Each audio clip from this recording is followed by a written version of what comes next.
Poisonrana. Hello.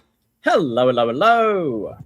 Braden Herrington here with Davie Portman for Poisonrana Live. You found us in whatever podcast app you're using right now, and it's Sunday, August 16th, 2 p.m., which means... we are live on youtube.com/@PoisonRanaPod. Hello, YouTube room. How are we doing? Hello. If you're joining us in the YouTube, maybe you're in the live chat, drop a frog. Maybe you're watching on replay a few days later. Drop a frog in the comments. All the frogs and the friends, welcome today. We're going to talk about some pro wrestling and everything else. How's everyone doing today? How you doing today? Yeah, I'm pretty good, I think. Yeah, I've had a couple of pretty busy shifts at work, so I'm feeling it in my legs and my back and my neck a little bit today, but okay. I'm good. I'm watched a bunch of wrestling the last couple of days and some good stuff as well that I'm excited to get into as we're on the road. We're on the road to Wembley, the road to London. Yeah, a lot. Summertime, obviously, people got lives and going outside and doing all these fun things, but the wrestling never stops. And there's a ton of wrestling we're going to get into. You mentioned the road to All In. AEW coming to London, Wembley Stadium. We will be there. We'll talk all about Dynamite this week, Collision, and the build to the big show happening in just a few weeks now. We'll get to that, plus some Smackdown, Kevin Owens and CM Punk, some verbal sparring, Chelsea Green cutting a pretty huge promo, plus New Japan G1 finals of the Climax. The Climax of side headlocks. We'll talk all about it today, and appreciate if you're listening to us. Hit that follow and subscribe to all the ways you can. We have a Spotify, you have Apple, YouTube, whatever you use, Instagram. Give us a follow and check out all the content that we create. We will be making our way to London, across the pond, for some All In Wembley. So if you are going to the show, we'd love to see you. We will be hanging out on both Saturday. We got a big crew going to the Rev Pro show. Very excited. They've announced PAC has accepted the open challenge to Luke Jacobs. I'm very excited to see that live. Plus FTR versus Cowboys Way instead of the tag team there, obviously, with an injury. But yeah, my first Rev Pro show. Very excited about that. We have Bush B, Pollock, a big crew going for this Saturday Rev Pro show in London in just 2 weeks. So very excited about that. But the Sunday All In, just before the show, about a 10-15 minute walk from the stadium, we will be hanging out at a pub, and we'd love to see you, have a few pints and whatnot. Davie, tell the fine folks where they can meet us. Yes, we're going to be at the OYO Green Man Pub in Wembley. It's a popular destination before big, like Wembley football games. I went there last year before Oasis. A huge beer garden, so plenty of room for like all of us to hang out, all of us to get together and have some drinks before the event. And yeah, it's about a 10 to 15 minute. I think Braden and I are pretty fast walkers. We'd be like a 9-minute walk. Others maybe a little longer. So yeah, allow plenty of time. I think our aim is to be there around noon-ish. So we can have plenty of time to kind of chill, hang out, have a bite to eat, have a couple of drinks before making our way to Wembley Stadium. Free event, completely free. Just come along, get yourself some adult or non-adult beverages while you're there, and come hang out with us. And should be a fun time. I thought it was a great spot before Oasis last year, so figured it would be a good destination for us to all go to. So if you are coming to Wembley, look up the Green Man Pub in Wembley. I'm going to throw it on the screen right now, and come along and hang out with us.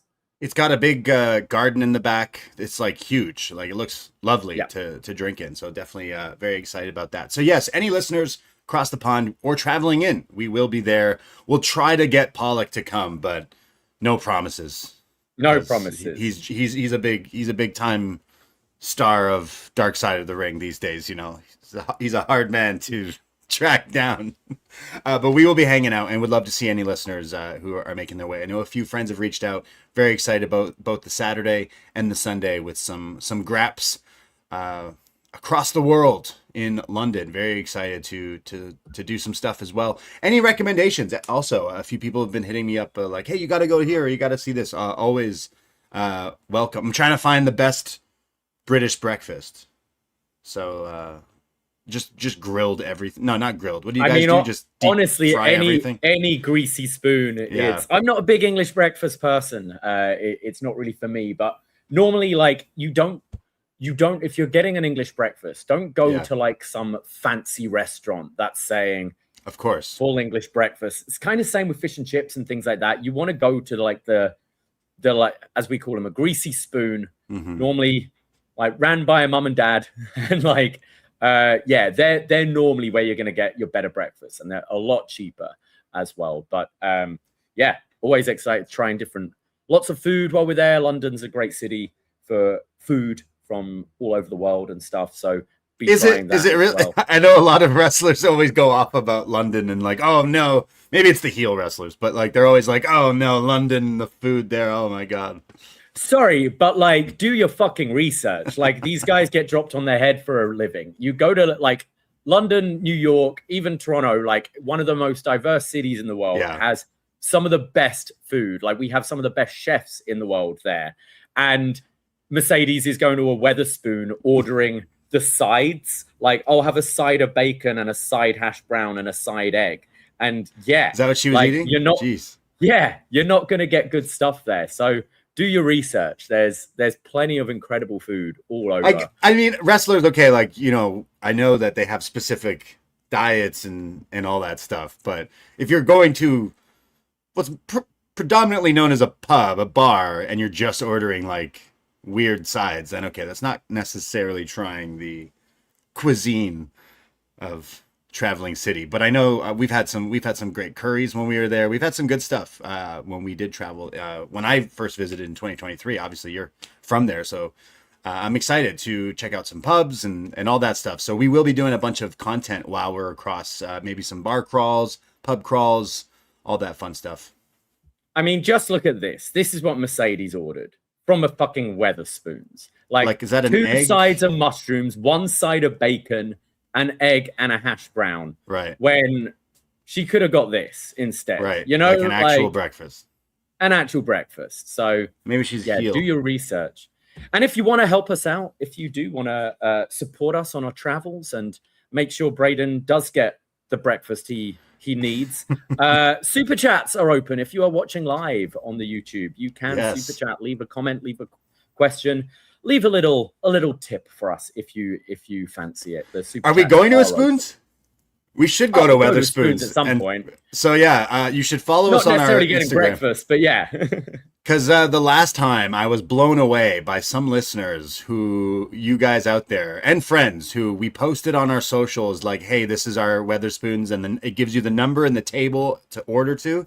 And anyone across the world, at least if you have a VPN, you can order something to our table, like almost anonymously, to be honest. Like our friends were ordering us ice cream and soy sauce and tomatoes and then shots. Someone orders a pitcher of what's the you Brits love the porn passion star martini. Oh my god, yeah, the porn star martini you guys ordered to our table, and it was hilarious. So yeah, the Weatherspoon app. Yeah, we're going to. So yeah. You have time, check out socials, download the Weatherspoons app. If you literally want to buy us a beer or a woo-woo or a side egg or something, you can do that. Download the Weatherspoons app. We're shameless. We don't care. We're not on John Way money here. Like, every little helps. So we got shoe jobs. We got real jobs, all right? If you've ever been like, I want to buy the boys a beer, a drink, a cocktail, but I never go to these events. I never see them. Here is your chance. Yes. I think, it was a listener in Arizona, wasn't it? Sent us the Arizona, somewhere in England, somewhere else a few people in England, and then a few people here in Canada who were using VPN to do it. So yes, hilarious. A great way. They need to bring that to North America, like the ordering app thing that you can just type in the table, type in the ad, the restaurant you're at, and it will deliver it I mean, as they I'm have paying it, for and when we went to one in Detroit, you lost your mind trying to pay with the app on the No, table. but like when you're like when you can do it for other people, like you can share it and be like, I'm at table 53 at restaurant 63, and then the egg gets delivered. Like someone should order you exactly what Mercedes Monet ordered. It's just like you order Davie the egg, Horrific. 2 mushrooms. I don't like either of those things. Yeah, you don't like those. You love bacon though. Just order him the bacon. I love bacon. Just order in me the bacon. porn star martini. Yeah, exactly. Well, I'm yeah. You know, there is other ways you can buy us a pint or a porn star martini. You can buy yourself some podcasts. Patreon.com/Poisonrana. We are independent podcasters. Yes, we work for Post Wrestling, but we are very independent. We do everything on our own, including this show here. And we appreciate all the likes, follows. They go a long way. But if you want to hear all the other content that we put out, patreon.com/Poisonrana. $5 a month gets you access to all the shows coming out in the new month that comes, but you get access to all the shows in the back catalog. There's so many movie reviews, retro pay-per-view reviews, pay-per-view wrestling reviews. All the shows are there, including a big show. We just dropped a Poisonrana profile.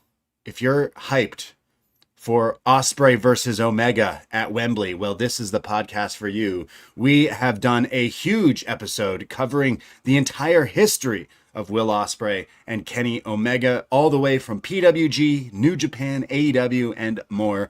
We get you fully primed for Wembley in just a few weeks, and we've already got some great response from people out there listening, and super appreciate the nice comments and stuff. We put a lot of hard work watching. This one wasn't a lot of hard work, okay? Going and watching pretty much like the fucking goats going on right now, and got me super excited for the show in just a few weeks. So yeah, this is a huge episode we just dropped, and eventually we will do a part 2 one day after Wembley. Yes, I think after Wembley we want to do so we wrap things up as we're at with the Forbidden Door match, with Ospreay standing over Omega's lifeless body as he wins round 2. And yeah, we've got a lot more to talk about from then. We've got the 6-man at Wrestle Dream. We have them eventually teaming up together again, becoming friends. The seed of doubt in Omega's mind, whether he can do it again. The motivational speeches between the two of them to their eventual turning against each other as we're on the road to All in Wembley. And we'll be talking obviously about their possibly final match together. So super excited. We'll look to drop that probably in September sometime after Wembley. Yes, very excited about that match. So excited that we did a whole podcast nerding out about Ospreay and Omega. So check out that show. We recently did an Up Yours where we looked at Always Sunny in Philadelphia. World champ patron family member Brent Nichols picked 3 episodes, 2 of them involving wrestling. Danny DeVito as the Trash Man, plus Roddy Piper as Domaniac. Hilarious 3 episodes that we reviewed and talked all about. If you're an Always Sunny fan, that is for you. We also recently did a Best Match Ever Jeff Jarrett, where we were talking all about the best of Double J. We're talking his TNA run, his WWF run, With My Baby Tonight, all of it. And actually, today marks the 3rd anniversary, today being August 16th, Davie. He's been Texas Chainsaw Massacre champion for 3 years today. Oh, did you know that? Shit. Undefeated. I don't care about your bloodlines or One True Champions. I don't care about that. Jeff Jarrett is undefeated as the Chainsaw Massacre champion. That makes sense. So, like, I guess we left a little earlier for Wembley last time. Yeah. Because we were in the airport lounge, shooting whiskey, watching that match. Yeah. Sharing headphones, like a little earbud each as we're watching that monstrosity. So you can get all those shows plus so many more. $5 a month, patreon.com/Poisonrana. If you've never checked us out, but you want to support, please go do it. You get so many podcasts out there that we've done. And we put a lot of hours and blood, sweat, and tears into these pods for your entertainment. And always appreciate the feedback out there. Frogs and Absolutely. friends. And thank you, Jake, who's left us a super chat for $10. Thank you very much, Jake. Thank you, Jake. Who says, always enjoy Was Next every month. Yes, Was Next is one of our shows where we go back in time to look at retro NXTs. We're currently in the summer of 2014. We are actually going to be doing our, I believe, August 7th, 2014 review of NXT this coming week. But Jake goes on. He says, I have an idea of a special episode. You guys ranking the top 5 NXT takeovers of all time, or a Mount Rushmore of NXT stars now that the black and gold era is far behind us. Yeah, that's a good idea. I like the sound of that. Doing top 5 takeovers, top five like NXT, Rushmore, that kind of thing. Yeah, that's definitely something down the line. We have a few takeovers still to get to in What's Next, but doing a round table kind of thing. Just a few. Yeah, just a few. Appreciate that, Jake, and appreciate, as always, your support, as always, in there. And yeah, again, you can follow us, TikTok, Insta, whatever you use. Please give us a follow and check out all the reels. Our boy Seren WO, or as I say, Seren QCC, has been helping us with our reels on our social media. I see you in the chat. Appreciate.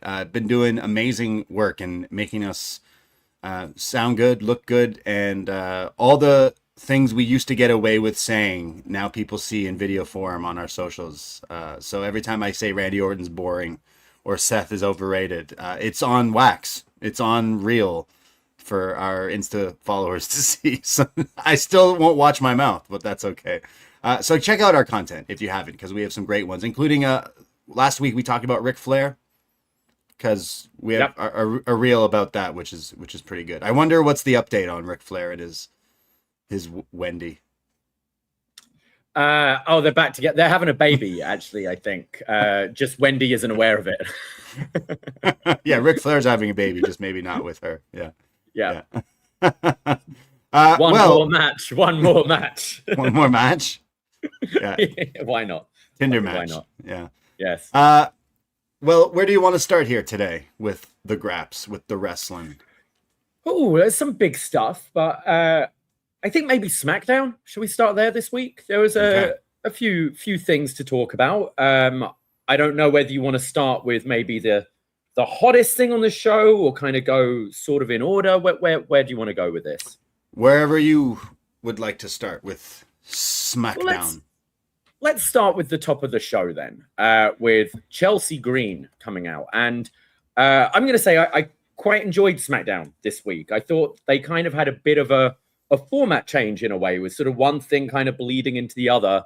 And I thought you had a couple of like pretty good promos, and we had a title change as well with our girl Jacy Jayne winning the US title. So I thought it was a pretty eventful SmackDown. And it's funny how things have shifted, because Raw is now the show that, you know, normally we spend a bit of time on Tuesday talking about it. And I watched Raw on Monday, and really there was kind of nothing to talk about from Raw this week, whereas they've kind of loaded the deck a little bit with some roster moves and things like that. And I thought SmackDown was a step in the right direction this week. But we did start things off with Chelsea Green coming out, and with the SmackDown GM, Nick Aldis, and he's basically telling her that it's time for her to relinquish the title due to this broken orbital bone. And she cuts this passionate promo about, you know, her life, her career, how every time she kind of gets close to succeeding in something, it gets ripped away from her, and reminds Nick Aldis that, you know, you almost had this all ripped away from you, and you finally got your moment at SummerSlam this year. You finally got to come out to Oasis and wrestle again, and for the first time in a WWE ring, and how she wouldn't want that taken away from him at any point. And I thought, like, just the use of their relationship with Chelsea, you know, has been this comedic character. She's been the Karen, kind of whining to Nick and Adam the whole time. But I found this promo sort of bringing up all the, you know, like her face being shoved in cake and just all the stupid stuff. She was able to kind of bleed the stuff the character Chelsea Green has been doing with the shoot real life stuff of Chelsea Green. You know, Chelsea, you see on Unreal saying, like, I I do whatever I'm given. If it's 30 seconds, I'm gonna make the most of those 30 seconds. If I have to embarrass myself and be shoved in cake or shoved in garbage, I'll do it. But I thought she was able to quite successfully work that with the character of all the kind of shit she's been through as well. And if you remember her SmackDown debut, she breaks her arm and is off, and like she's been released and come back and all that. I thought it was such a passionate promo that it made complete sense to me, and I sort of believed the dynamic of this girl kind of pleading to her manager to do not take this away from me, and him caving in and being like, okay, I'm going to give you the 30 days, and if you're not cleared in those 30 days, we'd have to take it away, but try and heal up. I just thought as well, starting the show with the women's division and Chelsea Green, it kind of propelled her up a few notches. It made her feel like a bigger deal than she was before, and this crowd were behind her, and I thought this was excellent to kick off the show. It almost like evolved her character, right? Like, I think this might be the moment we look back that, you know, furthered her career and took her to the upper echelon. Obviously, her winning the ladder match was the moment and everything, but having this injury right away does kind of give you deja vu as a fan of, like, remember when she debuted, and she's had multiple injuries in all different places she's wrestled, but it felt like such a step up moment for her, and she sounded really passionate and really not this comedy character that you know, for years she's always been. Even in, I've watched her in Impact for so long in the wedding dress and the whole thing, and like now she's broken that, like that ceiling and gone through, and now feels like you could easily have her back. And I hopefully she can wrestle, and actually this isn't as serious. It must not be, considering they're not doing this, and turned it into a pretty smart angle that again got her really over with the audience. And I think going forward she could stay in the women's main event scene, if you understand, you know, like before she was like US champion and maybe at that level, comedic level, but now we've seen that maybe there's a whole lot more to Chelsea Green that I think the hardcore Chelsea fans, the hot mess fans saw years ago, but now we can finally, like, wait a second, you know, like I'm not sure if I'm necessarily comparing this to when Becky got her face all bloodied, but like that instantly you were like, oh shit, this is a new version, this is like the evolution, this needed to happen. It kind of reminded me of this a little bit with Chelsea. Like, we needed this step up. Stop being goofy and silly. You're a real competitor and you're a champion. So I hope she doesn't have to lose it, but yeah. Or like when Daniel Bryan went from the like Team Hell no to suddenly like locking in a bit, but a natural. It wasn't just a quick 180 of character. It was, you know, you get, especially with comedic characters, it's, you know, people use comedy as a bit of a mask a lot of the time, right? To like cover like the things they're really feeling. And I felt this was, like pulling back that mask a little bit and showing the real Chelsea Green. Like the chat's going, like, you know, Seren says that segment had me feeling all the emotions. And it genuinely, I was taken aback. I was really surprised by this segment. And I thought Nick Aldis played his part really well. I know authority figures are done to death, but I kind of like how down the middle Nick and Adam are, like, because they're on the show a lot, but I think they're there to enhance other things. And I thought Nick Aldis definitely enhanced Chelsea Green's character here. And they've also done away with the interim title. Like, she is now the women's champion. Yeah, which totally makes sense. I would have, hopefully she can wrestle and not actually be taken out, if that's probably why they could do this storyline to begin with. So I would imagine she's champion. It would be crazy if some sort of heel in the 31 days beats her and takes it from her, like the injury, using that as a storyline, right? I think it's going to tie into Tiffany Stratton dropping the US title.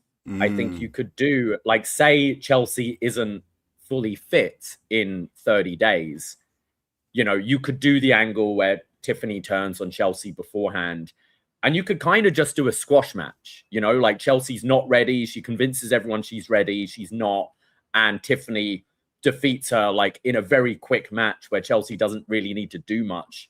So then she can heal up. And then you've got a great story with this baby face Chelsea Green chasing Tiffany, who we haven't really seen as a heel on the main roster. And we know from her time in NXT, that's probably what she should be. That's what she's best at, you know?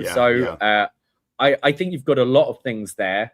There's the elephant in the room of Rhea Ripley as well, when she comes back and how she fits in there. So yeah, I think it's interesting, and it's made this SmackDown Women's division a lot more interesting, I think.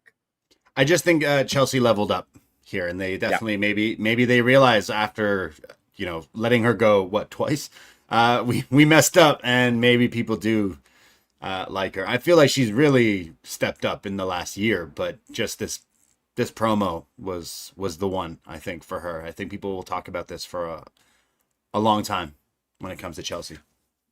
I also liked, we don't get it that much, but I do like when the women and the men mix, you know, like when we had that segment with like Becky and Punk last year, and just because you don't see the divisions mix much because we don't do male v female matches.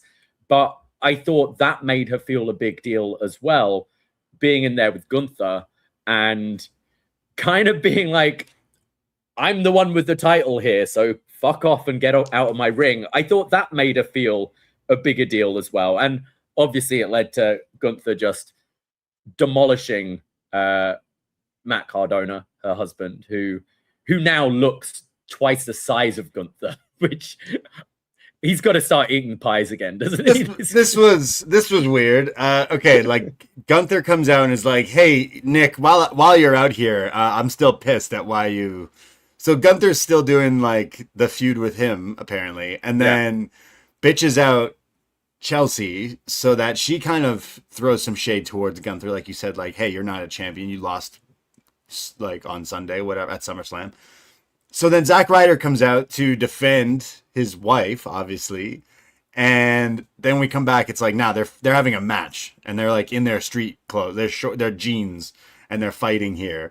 And you give a hope spot of him kicking him in the nuts and hitting the Rough Rider, which I didn't bite on, but it was pretty funny. And then Gunther powerbombs him twice and puts him in the Boston Crab, the Lion Tamer, and he taps out instantly in front of his wife. And then Chelsea, just all the aura from the earlier promo and everything. Just forgot that it was Zack Ryder's your White Knight to come out and defend you here. So I actually thought this was a great segment, like hilarious. My only critique is, what have I been saying about Gunther for the past like year, is he's so good and everyone in the office loves him so much, so we just gotta keep him away from actual good stories and content and keep him fighting general managers and fucking Zack Ryder. What's the timekeeper doing? Is he down to fight? Like get everyone else except like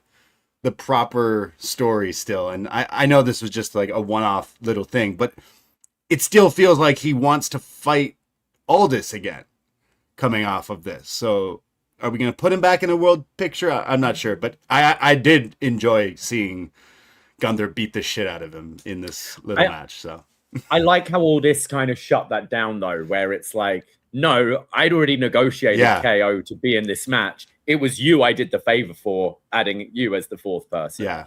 So like justifying it that way. But yeah, I thought really strong open to SmackDown. And I do like that. It's very ECW, isn't it? When one segment kind of just leads into the next segment. And it was basically like the first like 30 plus minutes of this show were kind of Chelsea Green's story, which I really liked. I thought was great. It just like, could they try to, were they going to attempt to try to elevate, they call him Matt Cardona, right? Yeah. Like what after this, like what even do you do with him? Why is he here in the first place? If this is his gig, I guess. But I kind of saw it as in a way of going like, yeah, okay, the husband lost to Gunther, but I kind of saw it as a way of being like, Chelsea's better than her husband. Chelsea's the champion, and Gunther isn't. Like, it kind of positioned her above all the men in this segment, in a way. But I don't know, he's there to do what he's always done, and that's the job, you know. Like, and I guess I mean he could be in GCW feuding with Drake Younger again. There you go. Right? So I guess this was a step up. Oh, think of the amount of like Tanner on the mat after, forget blood bleeding, just Drake Younger and Matt Cardona just orange everywhere. Just imagine the personality clash there. Just conspiracy theories and action figures. Jesus. It was funny seeing him get his ass kicked, and then Chelsea just being like, "Shit, this guy got me. He beat my hubby." Anyways, I don't think she's hurting. I saw the clip of Unreal from like a year or two ago where she's like, "And here's my dream house." I'm like, I don't think she'd be even vexed if she never won the WWE title. I think she's all right. I think she's living okay. But still a great moment from her. She had the sleeper hit of SmackDown. I think I was going in being like, okay, Punk and Owens, promo segment, but I actually thought she was the best promo of the show. Absolutely. I like Chelsea's promo more than what came out of Punk and Owens, actually. Well, shall we talk about that now? Yes. You bum. So, you bum, you fat piece of shit. Fat piece of shit. So they bring up Kevin Owens. Comes out, calls out CM Punk. Punk comes out. They have a face-to-face just like last week. They have their match next week in Toronto. Both of us won't be there. You are flying home to London, and I got work. So I guess we got to send our friend Eric Marcotte to the show. Eric should just go. I'm kind of like, I've been checked out, but now like following this episode and knowing it's Punk v Owens, I'm like, oh man, like if I saw a ticket at a certain price, I'd probably go along. But we first of all, I loved like Owens going to talk and then Punk doing isn't it great to be alive on a Friday night in wherever they were. He goes, the floor is yours, and then does his catchphrase. Such a dick. Did you see the beginning of the show where it showed Owens like arriving and he's wearing the Stone Cold pipe bomb one? Thought that was funny. All these little Easter eggs. Oh my god. But it all boils down to you're fat. That's what we got in this. How did you feel about this segment? You know what? I don't know if I like this one as much as maybe last week. Something feels too okay. Let's use all these little things from like all these promo battles that we've seen in the past, or maybe half the audience here to WWE it goes completely over their head anyways. But to bring up, hey, I don't like you, and everyone knows why. Okay, well, tell everyone why. Well, 20 years ago, you said I was fat and I wrestled in a t-shirt. Okay, well, you're still fat and you still wrestle in a t-shirt. That's the storyline now. So I actually was pretty disappointed with this promo battle, if you want to call it that. I think these are the two best talkers, maybe top 5, top 3 right here. One of them's got to be top, and the best talkers in WWE history are these two.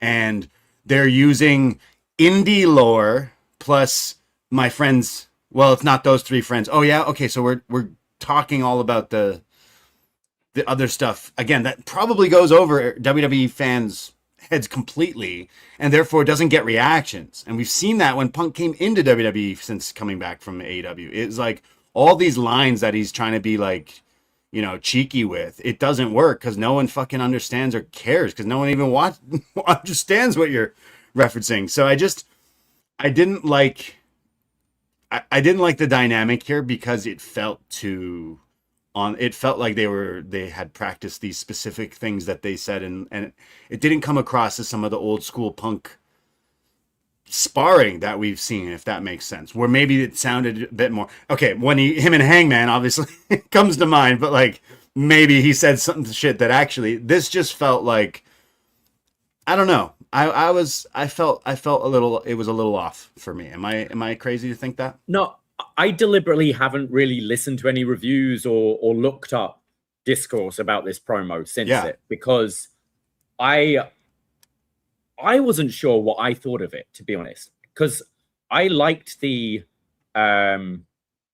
think I liked the content of it, but I didn't necessarily like the delivery. I thought both guys sounded awkward, and like there was a moment where Owens does the like, look at me when I'm talking to you thing, which almost felt like he felt they were losing the segment.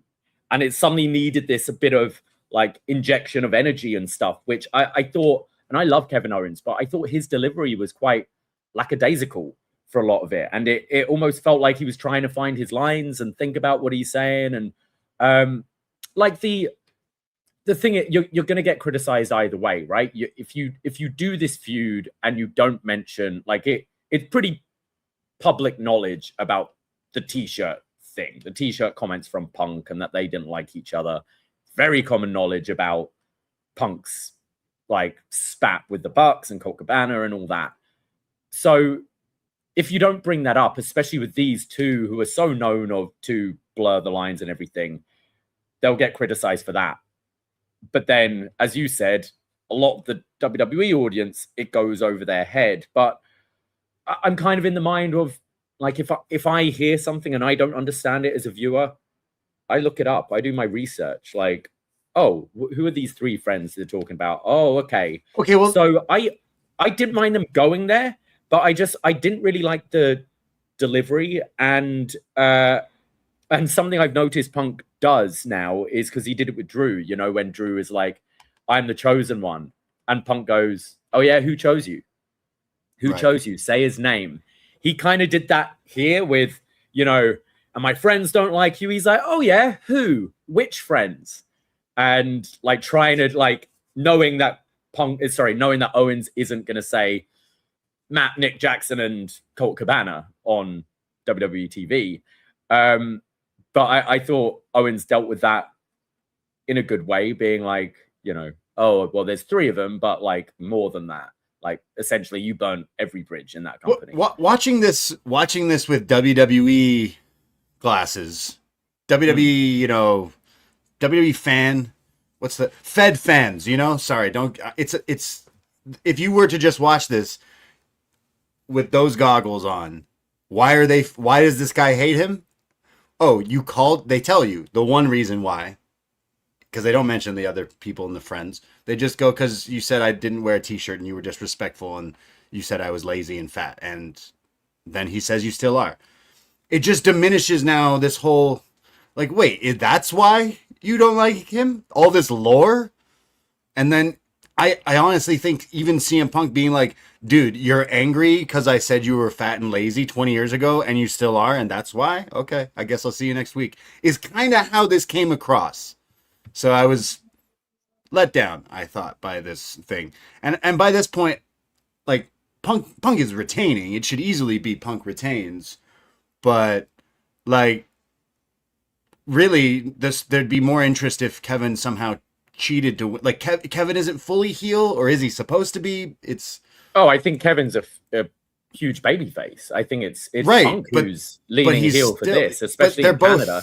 They're both kind of, yeah, like next week it should be totally all in for Kevin with the fans. But yeah, weird thing. Like, obviously you're gonna mention these things and the Young Bucks and stuff. I didn't even think of Colt Cabana, but like, if this is WWE, they don't care about that kind of stuff. And I would like to, maybe that's what they tried with, like, Punk saying you're still mad all these years, like, you still are those things. Look at you, essentially. You would have been. I mean, but I do think at the end they are still a variety show. You know, they do try to appeal to different fans. Like, there's gonna be the fans like myself who wants them to go there. Sure. Like, there's other fans who just want to watch Danhausen. But then they didn't, though. But like, they didn't. They like tap dance around it. They pussyfoot around it, and that's the problem. It's like, you should then fucking say it then with your chest if you're gonna go there. I think what is also difficult is just, you know,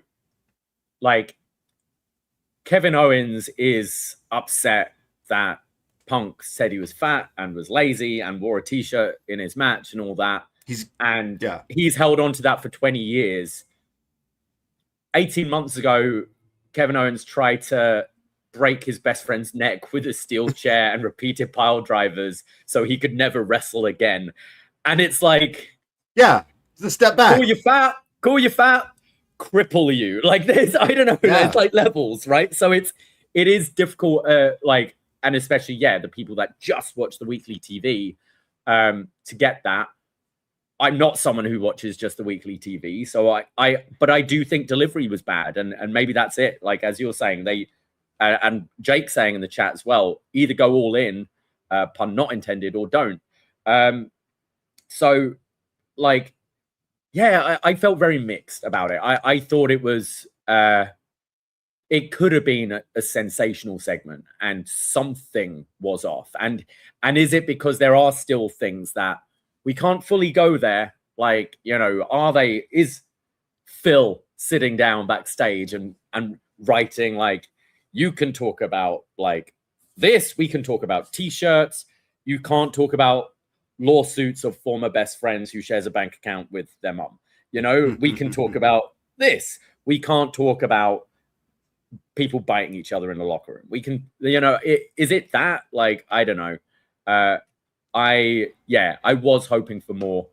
Do you think it's one and done next week? Like this is just a quick build to Toronto and then we move on, or like you don't see the title changing next week? I don't. It would be way more exciting if you did, even if it's in dastardly means, like Sammy helping him would be great. But I don't see that happening, and I would imagine maybe they stretch this out or at least revisit it. We got to see a better version of these two than we did. Yeah. I'm not saying this, I enjoyed the last week's face-to-face more than this one by like this wasn't, if you're comparing feuds like the ones Punk's had in WWE so far, like mainly Seth and Drew, and then his ones in AEW, I'd say mainly MJF, Mox, Eddie Kingston, and Hangman.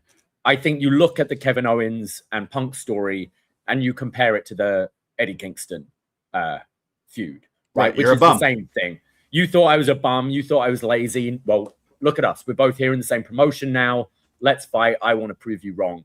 Yeah. And I thought those segments, which that was only like a 2-3 week build, or it was short like this one, it was a quick, we're getting this match, we're getting face to face, we're having 2 weeks of going at each other, and then we'll have a match I really enjoyed, that sort of sprint, that violent sprint of the match they had at, was it?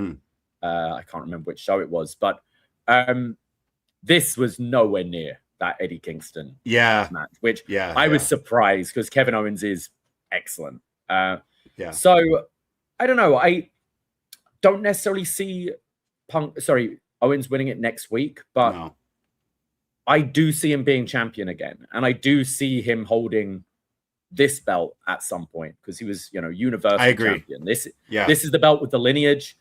He's saying he's got 2 years left. There isn't much time. So could you do it next week? I would eventually go back to this feud if that's the case. Like if they move away from this and he retains and whatever, easily go back to this for like a way bigger pay-per-view, like WrestleMania. Like honestly, this is a way bigger feud that I think they could really get more out of it. But I think, like I said, if you're gonna mention all the things, my friends, my 3 friends, like Punk should be like, well, then go fucking be with them then. Like, stop bitching about that stuff. Like, and I don't think Kevin Owens is fat anymore. Like, he looks pretty good. Consider, like, he's always looked. He's big boned. He's always looked like a wrestler, right? Like, okay, he's worn interesting gear and gym shorts and stuff, but he has gotten in pretty crazy shape. I know Punk has also gotten in incredible shape, but like, Kevin Owens is he's not like a slob or anything by any means. So I am interested in the match for sure. If I didn't have work, I'd probably say let's go. Oh, you're not even here. You're flying out. So yeah. The last time WWE came to town was Punk and AJ, and that definitely helped a lot of people. They have been kind to us, I think, with some of these recent Raws and Smackdowns. Like that is a big match to be putting on. So yeah, I'll be watching it in the lounge. I won't be watching Texas Chainsaw Massacre with Jeff Jarrett, but I will be watching. It won't be as good as that. Let's be honest. But Punk and Owens, yeah. I see Garrick in the chat who says, a little off topic, but either of you going to Demand Lucha on Thursday? I unfortunately have to work as well because, I got All In to prep for the week after. But Davie, are you going to be at Demand Lucha? I will be there. I'm fortunate to be put on the day shift that day, so I'm going to be making it my way over to Parkdale. Excellent. And, Eric Marcotte, friend of the show, Excellent. regular kind of contributor for Post Wrestling and Poisonrana. He's going to be there with me as well. Look what we've got. Marco Stunt has been added to this now. I now finally get to ask him the question: what happened to you, Marco? Remember Marco? Remember? Oh, I thought you were gonna ask Luigi a question. How does he get the dough so good? How does he make the dough? How do you get the dough pizza? so good? Yeah. I don't know what I'm going to ask Matt Riddle yet, but I'm sure there's some things I can talk to him about. Yeah. Ask him what he's smoking. Yeah, that's an easy one. Yeah. Demand Lucha, our friends are awesome. If you're in the Toronto or Ontario area and you want to watch some live indie wrestling, check out Demand Lucha this upcoming Thursday night in Parkdale at Parkdale Hall. Search Demand Lucha wherever. They're so much fun. We love these guys so much. Jordan and the whole crew at Demand are awesome. Their shows are available to watch online as well, but we have a ton of fun.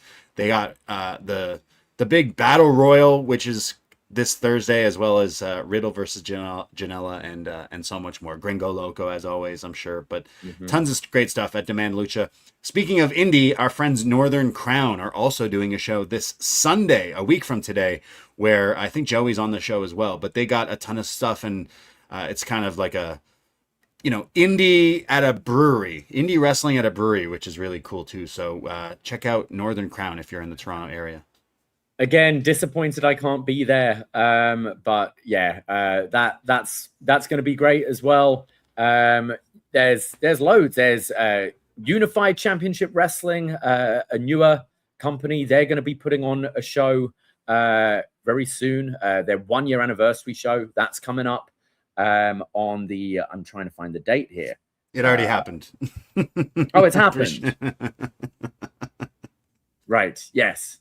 My bad. Yeah, I will say, like, sometimes make the dates bigger on these event things. On indie, as long as people aren't just using AI, I think I'm happy with every fucking taco shop to indie wrestling people using the same AI backdrops and things. I'm like, oh my god, can we move away from that already? But support your local indie wrestling wherever you go. Yes, our friends Demand Lucha and Northern Crown, big shows this week in Toronto and so much more. I'm okay with missing Smackdown, to be completely honest. I'm not okay with missing Demand Lucha, and so I'm very sad I will miss it, but they are always fantastic. They don't pay us, but get the sandwich from Bell and the Beacon before or after. It's yeah. It's great. Yeah, it's really good. The meatball or the Morty. Oh my god, at Bell and the Beacon.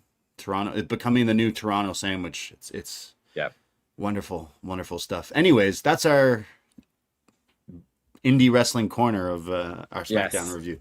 Nothing. You know what? I watched SmackDown. And then was it after the Kevin Owens CM Punk segment that Baron Corbin came out on a motorcycle, and I never turned that shit off so fast. So I don't know what else happened on the show, but I ain't gonna watch it. So I don't care if you're a motorcycle, if you're a barbecue. I don't think anything makes Baron Corbin cool. Said it. I think he's the coolest. I think he's great. Beat Trick Willie once again. Beat Mello this week, and then Trick ran out after. So still a bit of a kind of three-way thing going on between those three. But we also had some title changes. We had the MFTs winning the tag titles in a three-way. They defeated R-Truth and Priest, who have barely defended that thing. Say his proper name, Ron Cena. Thank you very much. Ron Cena. Yeah. Not really fussed. I think this tag division's pretty dead at the moment. I really think they should just unify these championships, because that's when they were hot. When you had like Usos, Judgment Day, Owens and Zayn, like they felt like more main event, bigger deals, these titles. But it's so diluted, the tag scene. And as much as I love Haku, it's going to take me a lot to really care about watching Tama Tonga and Tala Tonga, I guess, as well. The Tala Tonga. Who the fuck cares? Yeah. But also, the fatal prophecy has come true. There you go. With Jayne winning the US title and standing with Laney and Fallon, the tag champions. That's a team I can get behind. Happy for Jacy. I think all three women have really delivered on the main roster so far since their call up. Like this group, like I thought Fallon was such a great babyface in NXT and was kind of surprised when they put this group together. I think Jacy, who always felt like the number 3 of Toxic Attraction, has really come into her own, both in ring and promo. And Laney Reed's a bit of a prodigy, like hasn't been doing it long and is very good. So I was really pleased to see this happen on SmackDown. Yeah, great for them. We've watched them in NXT, and yeah, Fallon Henley was always a favorite where we're like, oh, well, you know, when are they going to try something with her? So it's fantastic that it's working as this group, and they're just kind of going all the chips in on this group since they've debuted on the main roster. They've had them win. They've had them beat. She pinned Chelsea last week, right? Like and maybe injured her too. But you know what I mean? Like they've been on quite a run since coming in, and you kind of love to see it. I think ever since Jacy Jayne kicked Gigi Dolan's head through that door, she's been a completely different person. And then she had that NXT title run, and I think this is a great use of some up and coming talent, the three of them. And yeah, how do you think like Jasmine Nix just punching air of like, you were probably going to be put on TV in this faction, and Laney Reed came in, and yeah, she's kind of become a bit of a sleeper hit too. So really happy to see these three, and I hope they can be continued to handled well in WWE. I was shocked that she won the belt, but good for her. Really happy for them.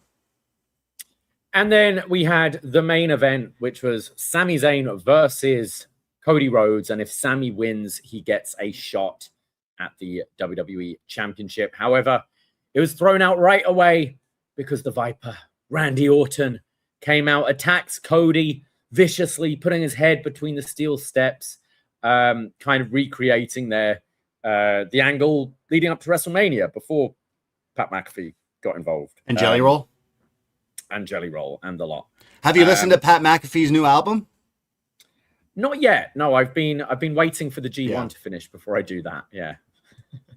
It's got a lot of side headlocks in it too, I'm sure. Nice. Yeah. But what did you think? You said last week, and I'll push back on this a little bit because we are in a year that involves Joe Hendry and Danhausen and Ryan Garcia. But you said Randy Orton's promo was the worst thing you've seen in wrestling in 2026. Last week's, yeah, it was really bad. That one and the Seth Rollins one, where then LA Knight straight up said, "Yo, you're fucking boring." Yeah. No, I'll stand by it, man. Like, I didn't care about this either. I did once I turned SmackDown off. I went on Twitter, so I wasn't like spoiled of stuff earlier, and then saw that there was an angle. So I was like, oh yeah, it was supposed to be Sami and Cody. So then I did open up my Netflix and saw that they just threw the match out and he attacked him. So I was like, okay, so I literally didn't miss anything, and I don't care about this feud. I know Randy's a big star, and hey, why not get the juice out of him while we still can squeeze this Viper dry. It's just not something for me. I was a fan all these years ago. I got old ass Randy Orton shirts that are older than some people who watch this show, but I'm just in 2026. You're trying to replay the hits of when he wasn't good, and I'm just it's just not something for me. And I appreciate that this SmackDown, they were trying to show the history that they didn't show for their WrestleMania. Like they tried to hey, remember that they were in Legacy? I'm like, yeah, it's a little too late for that. You blew it at WrestleMania. I don't want to see this again. And it was kind of it's deja vu from last year, where the Cena Cody Rhodes thing was so bad that both guys were like, we gotta scratch that. We need to redo that at SummerSlam. And I don't think Randy Orton has it in him to do that in 2026. I agree. Like I mean, the angle we've kind of seen before. There was nothing new about it. In a way, a takeaway is I'm kind of pleased they're still screwing over Sami Zayn because it feels intentional, right? Of course so it does. Where I think some people on surface level will be like, they're doing Sami dirty again. It's it's clearly intentional that Deliberate. they're doing this, and I think it is to build to him for another title opportunity at some point. So I didn't mind that too much, but I'm not going to say it's the worst thing I've seen all year, because it's not, but it doesn't excite me in any way, and I don't really have faith that the match, Cena was never the best wrestler in the world, but he could make things work, like especially when it's sort of plunder matches and things. And their SummerSlam match was a lot of fun.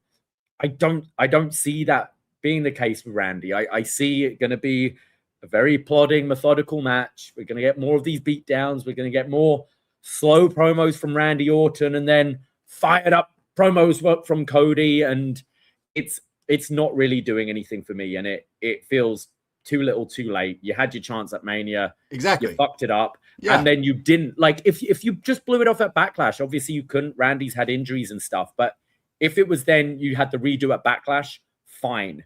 But it's months and months on from Mania now. And now we're like in reverse. We're going backwards. And I want Cody to be doing more interesting things. Like, because, yeah, I mean, Jake is saying Cody really has had baffling booking lately. And it's kind of true. He's sort of on they feel a bit lost with him if he's not in the title picture. Yeah.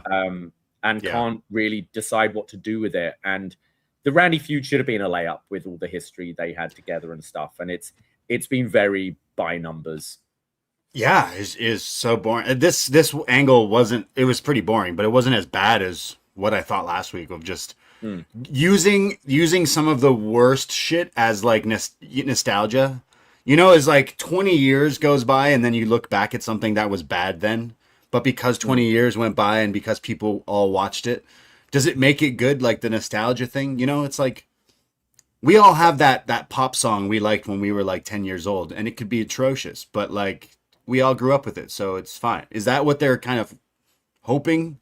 Like, hey, some of you know who Randy Orton is. He's a really big deal. People know about the RKO and the punt and everything. Like, he's a big deal in pop culture, the RKO out of nowhere. Like, people know who he is, the casuals. So maybe, why not, like, squeeze all we can until he's not doing it? I get that. It's just for them to try to do this again. You already fucked it up badly for fans for WrestleMania. So now you're trying to do it all to hype up a match on checks notes. Not Saturday night's main event. Sunday night's main event is when these two are fighting, right? Yes. So, great. Really, is that all in weekend? When is this one? This is in a few weeks. In a few weeks. Yeah, they've got a long gap before the next PLE, right? So they'll load this one up. Yeah, I'm assuming. I think so. Yeah. We had Haku, Randy Orton, Chelsea Green. What a smack! Matt Cardona, Zack Ryder. Overall, I did enjoy this SmackDown. I think it's it's thriving now. It's back in the 2-hour format rather than the 3-hour format. Like, I found it was an episode that when it finished, I was like, oh, it's it. I was expecting more and more stuff dragging out. And I thought, especially Chelsea Green, who like stole the show for me. I thought she was tremendous. Yeah, absolutely. Chelsea stole the show. Okay, where do you want to move to now? Do you want to move to AEW or the G1? Yeah, we could talk about some G1, some Nuge. Get a little nuged up in here. This is the only New Japan I've watched this year. It's been very scarce. Tokyo Dome, I watched that. Tanahashi's retirement against Okada still might be match of the year. It's hard to top. It was fantastic. But since then, oh boy, New Japan. There's a lot going on. And somehow we got to the G1 Climax. Now, I'm not going to come out here and say, oh, I watched the entire thing. I can't even say I cherry picked. I picked about 3 cherries from this G1. I watched all of night 1, and then I watched the semifinals and the final. Wow. Okay, so we watched about the same amount. And I meant New Japan's G1. But did you catch the semis at all? No. Or just watch the final? Semis were, so you had Callum Newman versus Ryohei Oiwa in the semi, which was pretty good match between the two. I did enjoy that one. I do find, because I am so checked out with New Japan, like, I don't know these characters well. Like, I'm not necessarily biting on near falls because I don't know what their finishes are and stuff like that. But I thought of the two semis, that was probably the better one. Tsuji and it was Tsuji and Yuya Uemura? Yuya Uemura, yes. Mouthful, the final. Ryoi Heioi and Yuya Uemura. Like, try and say that. That was all right. I like get why Tsuji's in this position, but there's still something missing from me. I liked Uemura a lot, actually. I really liked what I saw from him. I think he's got a great look and some great fire, and I can see him being someone that the fans are going to get behind. And then we had this final where you've brought it up a few times already. Was what, the headlock versus the wrist lock in a 30+ minute G1 final. And what were your thoughts? You know, they went 30+ minutes around then, right? Like something like they went over 30 minutes because they made the 30-minute call. Like, and there was still some time. So they probably went like 35+ or something like that. And this was an interesting match to have, especially in 2026. Okay, I just said I have admittedly not watched a lot of New Japan in 2026. I've been completely checked out of New Japan, but I do try to look up results sometimes, see what matches they have announced. Like, I do try to still see, you know, what's going on, but to even my cherry picking this year has gone significantly down. Like, my interest level is not there for when it once was, to be honest. So I know of these two wrestlers. I'm not super familiar with them, but in this match, the story was a lot of submission and mat-based wrestling. It felt very old school. It felt 1970s here, with them heavily trying to get over the armbar and the wrist lock, and then on the other flip side with Oiwa with the rock, as they kept calling it, the side headlock, the grip. They called him the grip. So I'm like, okay, so this guy's literally got a side headlock. And you know, we were just talking about the nostalgia for the great 2010, 2005, 2015 Randy Orton. He's someone who would have just creamed his pants watching this match if he actually ever watched any other wrestling other than his own, I'm sure. But a side headlock is this guy's finish in 2026, which I gotta give them credit. They had the crowd going for them and cheering and biting into these moments. So I'm gonna say it was a success, because at the end of this match, I didn't hate it, but it was quite interesting to see not a whole lot of bumps. Now, there were some crazy at the end of it with like big clotheslines, lariats, a few belly-to-belly suplexes. But most of this match was a side headlock. And I don't know if this made it better or worse, but is it Chris Charlton, who we definitely have a love-hate relationship on commentary in New Japan? Because sometimes I love him. I really do. But sometimes he makes me spit out my drink laughing, because I wonder if it's the same line I'm thinking, but there was a line that stuck out for me. Oiwa had him in this headlock for like the 7th time, which will only be like, there'll be 10 more times he's put in this side headlock. And Chris Charlton on commentary screams, "He's gonna decapitate him!" I literally spit out my coffee. It was like, no, you didn't just say that. To the most loosely applied, laziest side headlock. So I hope I don't sound like I'm hating all the Puro fans, if there is any out there who maybe will defend this. I see your argument, because I still got into it by the end of this match, but this match was a lot of side headlocks and wrist locks, and then Charlton saying he's going to decapitate him with quite possibly one of the worst headlocks I've seen. I felt very different ways about this. I felt two different things. I'm like, did I hate this or did I like this? I'm still not sure. Are you saying that particular headlock or all of them? Because I would say the headlocks looked weak. There was a few that were like, really? This this is not it. Towards the end, okay, the guy's got a huge like arm, right? So he's got it wrapped around you, but it didn't necessarily blow me away. I was so the line that got me from Chris Charlton was, "We've seen G1 climaxes end with moonsaults, high fly flows, rainmakers, and now we're gonna have it end with a side headlock." It's like, and it did. What? And it did. Yeah. But I felt, like I said before, there's rest holds and then there's submissions, and you can see like a side headlock is usually used as Raw rolls on. It's a rest. Picture in taking picture. A break. Yeah. And it depends how you're doing, like how the guy taking it is selling it. Like, is he like choking and struggling to breathe and getting his fingers in there to try and loosen the grip? Or are they just, let's catch our breath, boys. Let's take a moment, get our breath back, get our wind back, and we're back from commercials and let's get into it. So I do think for the most part in this match that the struggle was there. So some of the headlocks, even though it was a headlock, were captivating. And I think I just double checked the time. It went 35 minutes. And when they, the announcer said 30 minutes gone, I was surprised. I was like, oh, okay, they've already gone 30. That's gone quite quickly, which for a side headlock match surprised me. And therefore, I guess I was like captivated in some way with it.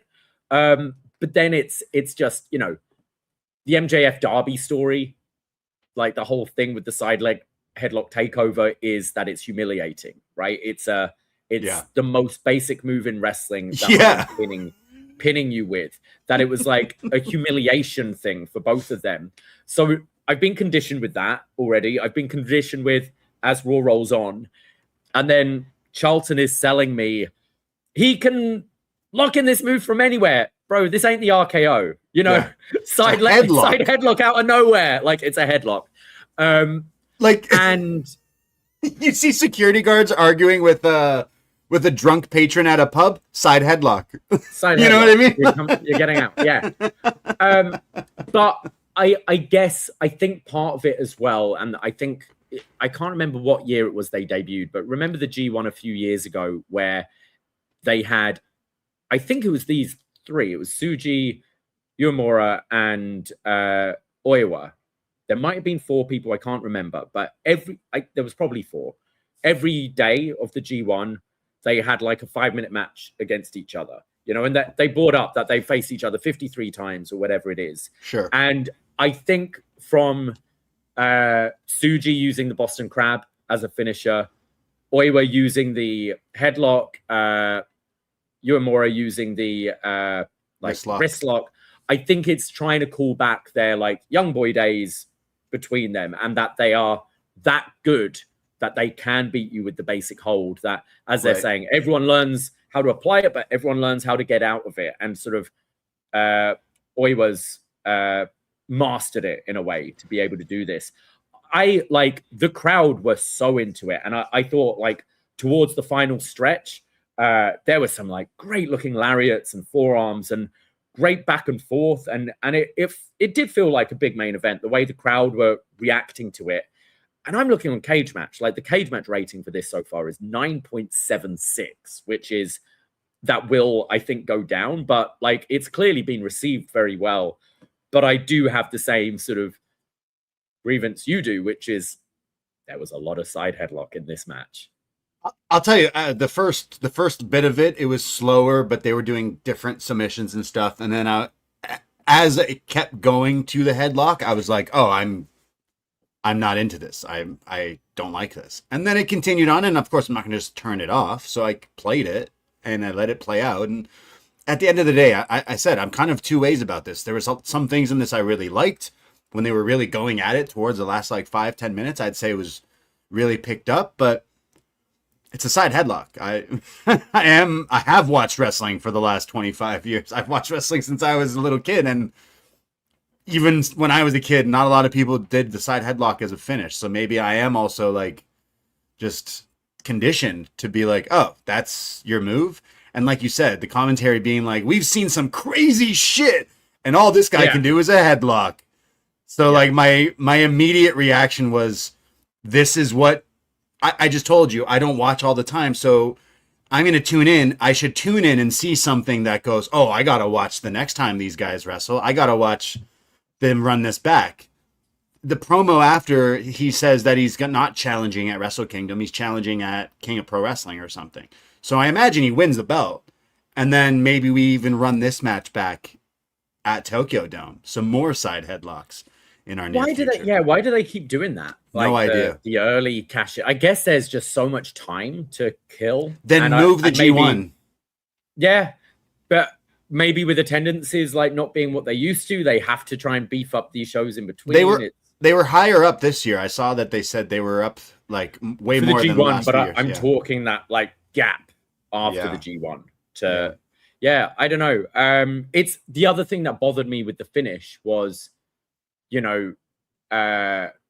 Uemura was not out. Like Red Shoes waves it off, but I'm seeing his legs are still kicking and he didn't tap. Yeah. Like it's meant to be he's put him to sleep, right? And I'm like, he's not asleep. So that kind of bothered me a little bit as well. But I feel the same way I felt of just New Japan, is like there's things that aren't connecting, and I think for the last 2-3 years and still going, they got to throw shit at the wall and see what sticks, because they don't have any other options. That's why they went with so many people that maybe they wouldn't go with again, because they were trying certain things or bringing in new people. Here they are trying with like you mentioned, how they were brought in a few years ago as the young boys doing side headlocks and Boston Crabs. Like, they got to try other things. We lost a lot of the bigger stars, and I can't even tell you who is their biggest star. Is it Tsuji? I think so. Like, this guy just won the G1 here, Oiwa, and I don't know. This didn't make me go, oh, I am missing out on New Japan. I didn't get that while watching this. Now, again, I only cherry picked the finals, which is terrible. But at the same time, I didn't hate this, but I also didn't love it. So where do you guys out there? Some people are probably like, what? You guys are crazy. I love this match. Or some people are like, yeah, it was a side headlock. I don't know. But I don't think I would put this in a match of the year category personally. So what do you think the Wrestle Kingdom match will be? Do you see Oiwa winning the title from Tsuji? Yeah. I guess. And then rematch that? I don't know. That's tough. That is do a so three-way tough. for the first time ever in the New Japan are just in this tough position, and I don't even know if you were give someone the pen or like, here, fix it. I don't even know what you'd be able to do. Because, like, you're trying so many new things. I've seen you've lost since AEW, like, it screwed you over because there is an alternative in North America now for that audience or English speaking.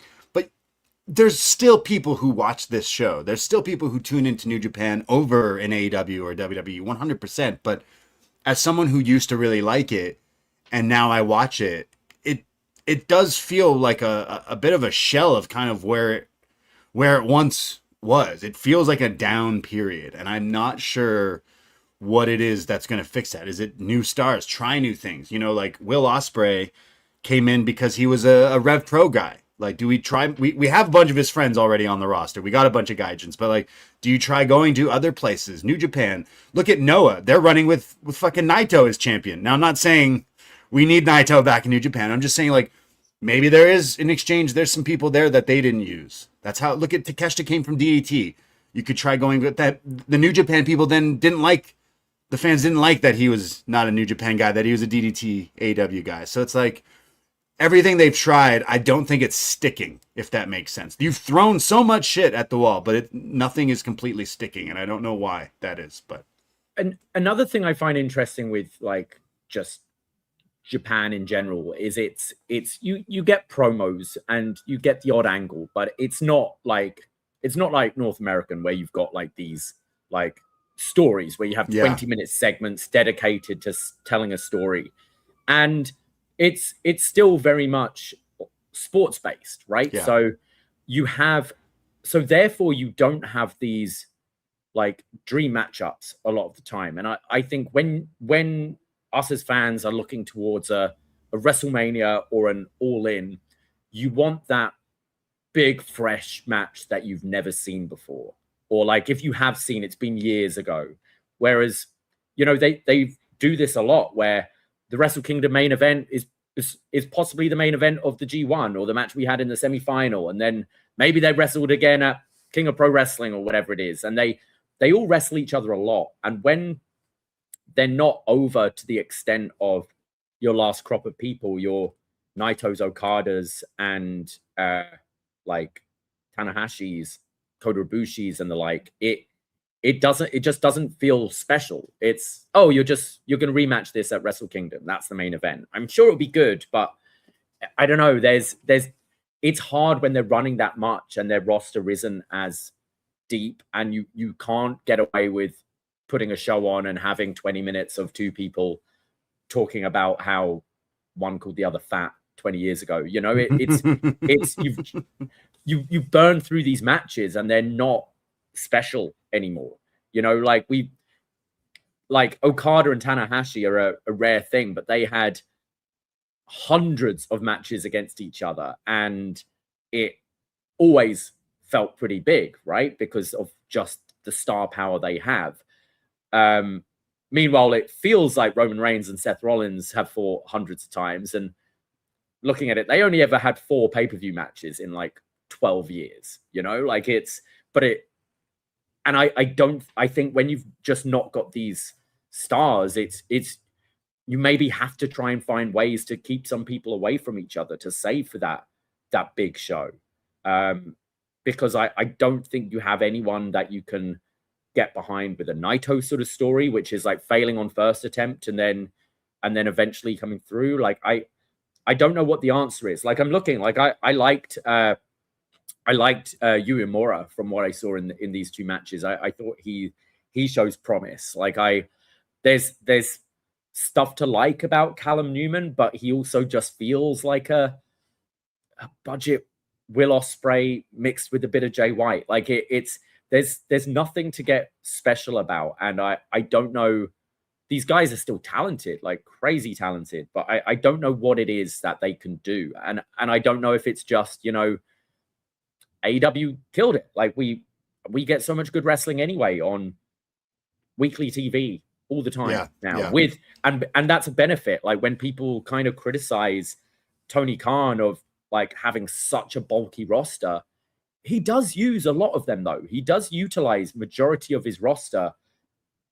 Put Britt Baker aside or like the people in that kind of category, but he's able to have interesting first time matches on TV whilst you still have fresh matches on pay-per-view, and you can hold off a rematch for a while so it feels fresh again. And I think that's the benefit of having a roster the size of AEW is you can do that. Whereas you're trying with these 3 guys, maybe 4 if you want to throw like, you can throw Gabe Kidd and Callum Newman in the mix as well. You're trying with these people, but I've already seen every combination of those matches so many times already that I'm not excited about it. I just feel like I went to DDT last year at Corcoran, Peter Pan, which I know that's a new event coming out in a few weeks actually. And when I got out to Tokyo Dome Station, where Corcoran Hall is also there was big billboards for All Japan and for Noah, and I didn't see any for New Japan, even though I'd say New Japan is still the number 1 in Japan, but I just remember being like, oh, I didn't see any New Japan billboards when I was out in the public in Tokyo, but I did notice All Japan and Noah, and I was like, maybe that is something where fans jump ship just like Naito did and stuff. Like there are certain wrestlers that, you know, maybe they need to go elsewhere to find, because I just opened up the New Japan current roster. Come on, like who could be the next big star looking at this? I don't know, but I've watched a lot of these guys wrestle and the people they've tried, and it isn't working for me as a fan, and it has made me drop off and be the casual. And is it because I'm comparing it to the glory days, or can they fix this and step up? And like at this point, the Tokyo Dome they got to have Ospreay come back to face Callum Newman, right? That's probably the match, right? And it even seems like on Collision this week, they've set that up a little bit with, Ospreay's teaming with the United Empire boys on Wednesday, but him saying like, my little brother Callum, don't know if we're cool right now, but at least I know Akira and Hanare have got my back. So they're still keeping that somewhat alive. I completely imagine that being one of the big matches at Wrestle Kingdom. Yeah. But like, if Cope were to come in, is there a big dream match for Adam Copeland? No, because there's no one on the New Japan roster. Like, who? I'm not even trying to be disrespectful. It's just like, this is a show of wrestling that I watched a lot of and loved. We just did a huge show on Ospreay Omega, and a bulk of it was talking about New Japan. And I went off. I'm like, that era of New Japan is like my favorite era and roster of wrestling. And then now I look at the current roster, and this is scarce. This is like a shadow of like what are they even doing really? And that's not me trying to be disrespectful at all. It's just I go, oh, this is why I'm not watching this show. Like, I don't know half these people. I watch stuff and I'm like, okay, they're okay, but it's a shell of what it kind of used to be. I wonder if Wrestle Kingdom, Cope sort of, doing that list of venues he wants to work before he retires. There was talk of Tony Khan wanted the Knockout Bros at Forbidden Door, and it was sort of turned down or didn't happen, or something happened. I wonder if that's because they want that for Tokyo Dome, like Cope and Cage against Knockout Bros or something like that, maybe, because there's not really like those two are pretty hot right now. Like, I know Yodo Ice especially was getting a lot of like attention during this G1, and I wonder if that's something that makes kind of more sense than a singles match, because like I don't know who you'd put Cope in there in a singles match, really. Master Wado. For sure, yeah. That's who I'd book, probably. Yeah, I don't know. I feel like they need a whole shakeup, man. I feel like they need to, like, also, I've always been poking that bear of I think I did last week, of like, when's WWE putting their hand in the cookie jar? When's WWE, or maybe the other way around, when's WWE taking over one of these Japanese companies like they did with AAA in Mexico? And would it be a Noah? Would it be a All Japan? Would it be a New Japan? Like, I feel like that might happen down the line, but at this point, New Japan's got to try some new things, and I feel like that's just a blanket statement, and they totally have tried new things, but the things they've tried have not really interested me as a fan or worked as a fan. I'm just looking at this roster and I'm like, oh man, like what will be the match that gets people in the Tokyo Dome this year? Because they've announced 2 nights, I think they're doing again, which is like, fuck. Right? Like, that's tough. Sorry, they're doing 2 nights again? I'm pretty sure the commercial I saw said that. I could be wrong, or maybe I'm wrong. Sorry, I was confused by the AI Antonio Inoki video they posted to promote it. Maybe threw me off guard.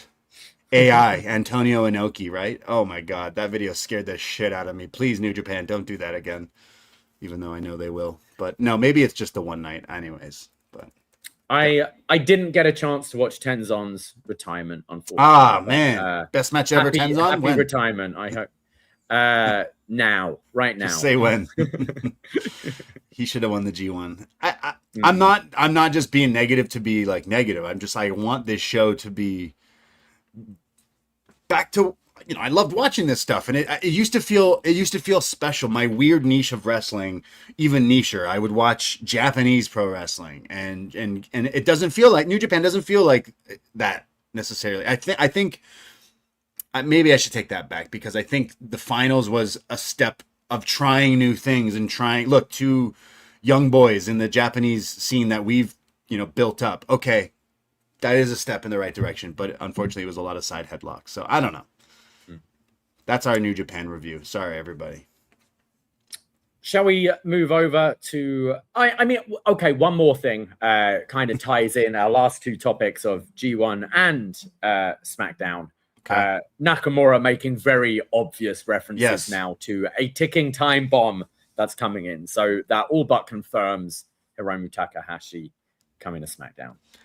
There's another one. Takahashi, I know there was injuries and all this stuff. Could have been your world champion. At least once. You could have tried. Bro was over. I went to Wrestle Kingdom once. You know how many fucking people were there with Daryl's? He was over. He was. And you did something. I don't know what happened, but you let him go. At the same time, when you were already hurting from Okada and Ospreay and all these people leaving, the guy was right there. Nice jackets and all. Don't know what happened there.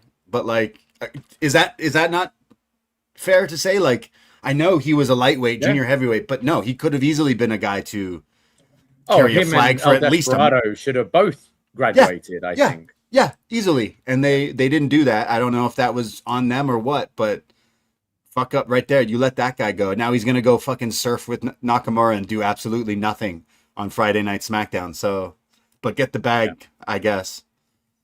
Yep. He was in the video too. They showed him. Like his hair. They did? Right. The shadow, I think. Just his hair. Yeah. Well, let's move on to AEW from this week. Where do you want to start with this? We'll start with AEW Dynamite. Yes, I felt like I've been complaining about New Japan, complaining about Randy Orton. I might just keep complaining. I didn't love this episode of Dynamite. You know, All in a few weeks. I'm very excited. We got flights to catch and tickets to the show. We're very excited. I didn't think this episode screamed, hey, we have our WrestleMania in 2 weeks. In fact, this episode screamed, you don't need to watch this week, actually. This was a missable episode of Dynamite.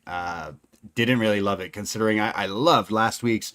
I like the last few weeks. I thought they did a really good job, but they slowed the pace down and did a whole bunch of stuff that I didn't care for. I mean, last week they had a good episode of Dynamite, but it was nothing to do with All In. Yeah, it was all wrestling. Terrible placement for it. Fun wrestling show. Great, fun house show in Mexico, but nothing to do with All In.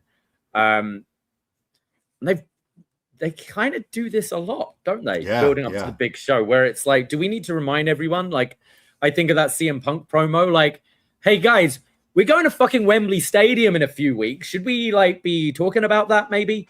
I didn't. I mean, let's start with the main event, like for All In, it's Ospreay Omega, this segment between those two with Omega saving Ospreay, but kind of being kind of sinister, standing over him and saying, like, that's the last time, I'm not helping you out again. Yeah. Leading heel for this feud, right? We have the biggest match set, the biggest rematch, Ospreay and Omega. We just did a whole podcast dissecting the whole feud, getting you primed up for this match. And having this announced with so much time, letting people know this is happening. Maybe you want to travel in for this show. Maybe you want to buy tickets to this show because you don't want to miss Ospreay and Omega, possibly for the last time ever one-on-one. And I know they got me. I cannot wait for this match. And you don't really need to do a whole lot more. But you know what they did? Let's enter Don Callis into the mix one more time. And I thought that was a complete 180 that I did not need for this feud. I get it. You want to say like Ospreay saved Kenny a few weeks ago and but how good is he? And then Omega beat him up, so it kind of leans heel. And then here he pretends he's going to hit him with this pipe, and then he doesn't. And then he helps him up, and he says, but only that time. And then next week we have a match where Ospreay's got to face the Don Callis family. It's almost as if we're just back to Kenny being in the Don Callis family. So I actually thought this was a step in the wrong direction of just like, why do we even need this mix in here? In fact, I don't think we need to see Ospreay or Kenny wrestle before All In at this point. I know it helps the weekly tickets. I don't want them to get hurt. Yeah, we don't need that. We don't need that at all. And I just think the Don Callis stuff is busy with his own storylines that they don't even do in the ring. They do backstage to set up stuff. So I thought, I like Don Callis. I love the stuff they've done with Kenny in the past and the stuff with Will in the past. I just don't think we needed it for this feud. And I know it's only like a little bit because it's just setting up some matches for the next week or whatever, but I don't think we needed this. I like Omega's character right now. Like, he's not a heel, but I think for for Wembley, he kind of has to lean into that, and I think he's finding the balance well, where his justification being, Will, you trusted Don and then you trusted Moxley, like I can't trust you anymore, and then you kind of belittled me, you know, like, oh, you still got this in you and all that, like it, and now he's the champion and he's like, no, I can still do this shit. I'm going to prove it. And he's bringing in a bit of the arrogance from his first AEW title run, which I like. And even, you know, he's been kind of wearing the suits again and that sort of thing, rather than, you know, when Kenny just comes out wearing a pay-per-view t-shirt from 3 years ago. So I like that element. I agree. Like Don Callis is just all over the show. We don't need, maybe it's just this little mini hurdle to get over before All In. I don't think we need it. Like, I think what would be more beneficial at this point is what we've got 2 Dynamites left for All In. I think have a sit-down interview. We do. This week is Renee. With Renee, right? Like perfect. Like that's what this needs. And then I think just a video package, basically doing what we did in our 3-hour podcast, but condense it to 3-4 minutes, where you tell the story of Ospreay Omega. I think that's all we need now. I don't think we need Don Callis family, Death Riders, like any of that at this point. And I think it's set, but yeah, it wasn't the strongest. So we have the sit down, but then like Will is wrestling in a match with his mates from New Japan. Yeah. And then it sets up probably the last face-to-face on the Dynamite before, right? So yeah, I didn't love the stuff involving them this week. And you had Will even kind of doing the WWE, what Punk was doing to Roman. Like, hey, you're champion. You weren't even on the show last week. You weren't even here. It's like, yeah, well, there was a lot of wrestling and you had a match. So like, what else? I don't know. I didn't like the story of that this week, but they can still obviously turn that around. We already know the match is going to be awesome and we're all looking forward to it, but do we need Don Cal? Do we need them wrestling before that? I don't know. Don't know if we do. There is a match on Rev Pro Saturday. That's like a multi-man match, and Callum Newman is on one team, and on the other team there's a mystery opponent. So I would not have Will Ospreay wrestle. Absolutely not. Absolutely not. I would not have him wrestle. But because Callum Newman was in it, I was like, oh, would they do that? I hope they don't do that. But yeah. Anyways, who they facing? Who's the team they're facing? I'm forgetting now, but yeah, we have a few surprises, I'm sure, on that show. But anyways, yeah. What else happened? Oh, we had a 3-way MJF, Speedball, and Nick Wayne. Winner gets to be number 2 at the Gauntlet match, Casino Gauntlet at All In. So MJF getting the win here, easy dub, as he says, and will be number 2 going up against Andrade. MJF does the fake out where his music plays and he's like, I got you. How you know? Because he beat the shit out of him, which Andrade says he's injured right now, actually. So maybe that's why they did that angle last week. Yeah, but he'll be fine. Like I think they said he's cleared. He's good. How you know? How you know? Just I enjoy these gauntlets, and I guess it's nice to have some sort of story going into it, but man, MJF has been like one of the best things on AEW for the last year. And it's just weird that two All-Ins in a row, he's in a gauntlet feuding with like an upper mid-carder rather than like a main eventer. He should win. It's a little strange. Yeah, when it should win this. Yeah, I guess at this point. And maybe All Out. Cash it in. To Will, right? Or Kenny. But yeah, Will probably. Divine Dominion went to the pub. They went to the Brawling Birds pub. And then I know you're a bartender. Wouldn't you be mad if 2 people came in, ordered 2 pints, and instead of taking a sip, they just smashed them on the ground? Yeah, I'd be pretty pissed. Yeah. But then reminding you that they look like the Divine Dominion, and maybe they tip. Big fan. Would you be okay with it then? Would you bark? Bow wow. Bow. Bow wow. Woof. So Brawling Birds and Divine Dominion. I like the Divine Dominion. Me too. I'm looking forward to the match. I hate the Brawling Birds characters, and I checked in with a couple of my UK friends who are going to be meeting us at the Green Man pub and going to All In, and I was just like curious. I'm like, what do you think of the Brawling Birds? And they're like, I fucking hate the Brawling Birds. Like, it's so I can't stand the character at all. But I think they've done a good job building this up. Like, it felt for a while like, how long are you going to be able to keep these two teams separate? And I think they've done a good job doing that, and it feels ready. It feels ready for All In. So, and it's good to get more women's matches on the show as well. And these four have impressed in ring. If the character work isn't my favorite, we got to get a broken pint over the head for the finish of this match, right? Yeah. They did reference stereotypical. They said like, hey, Brawling Birds, you're stereotypical Brits is basically what your gimmick is. So it would be funny if the Brawling Birds didn't win. Like, not all the Brits can win at Wembley. No, not all the Brits can win. You're gonna have and then Jamie beats her Ospreay win. You're not gonna have Nigel win, unfortunately, which we'll get into. But Brawling Birds can lose. Divine Dominion all the way. We had David Finlay versus Jay White 1-on-1 on Dynamite in a fine little match. There was some sushi garoshis. There was some flatliners. It was all right. I can't say I'm into these two characters. I think the chain match really damaged them, for me at least. I was like, oh, the feud's over. And then it continues. More so than that, Jay White's pajama bottoms. Like, it's true. Like, I can't buy this guy as a potential main eventer wearing baggy switchblade pants. Looks awful. These are two wrestlers where I recognize they're good.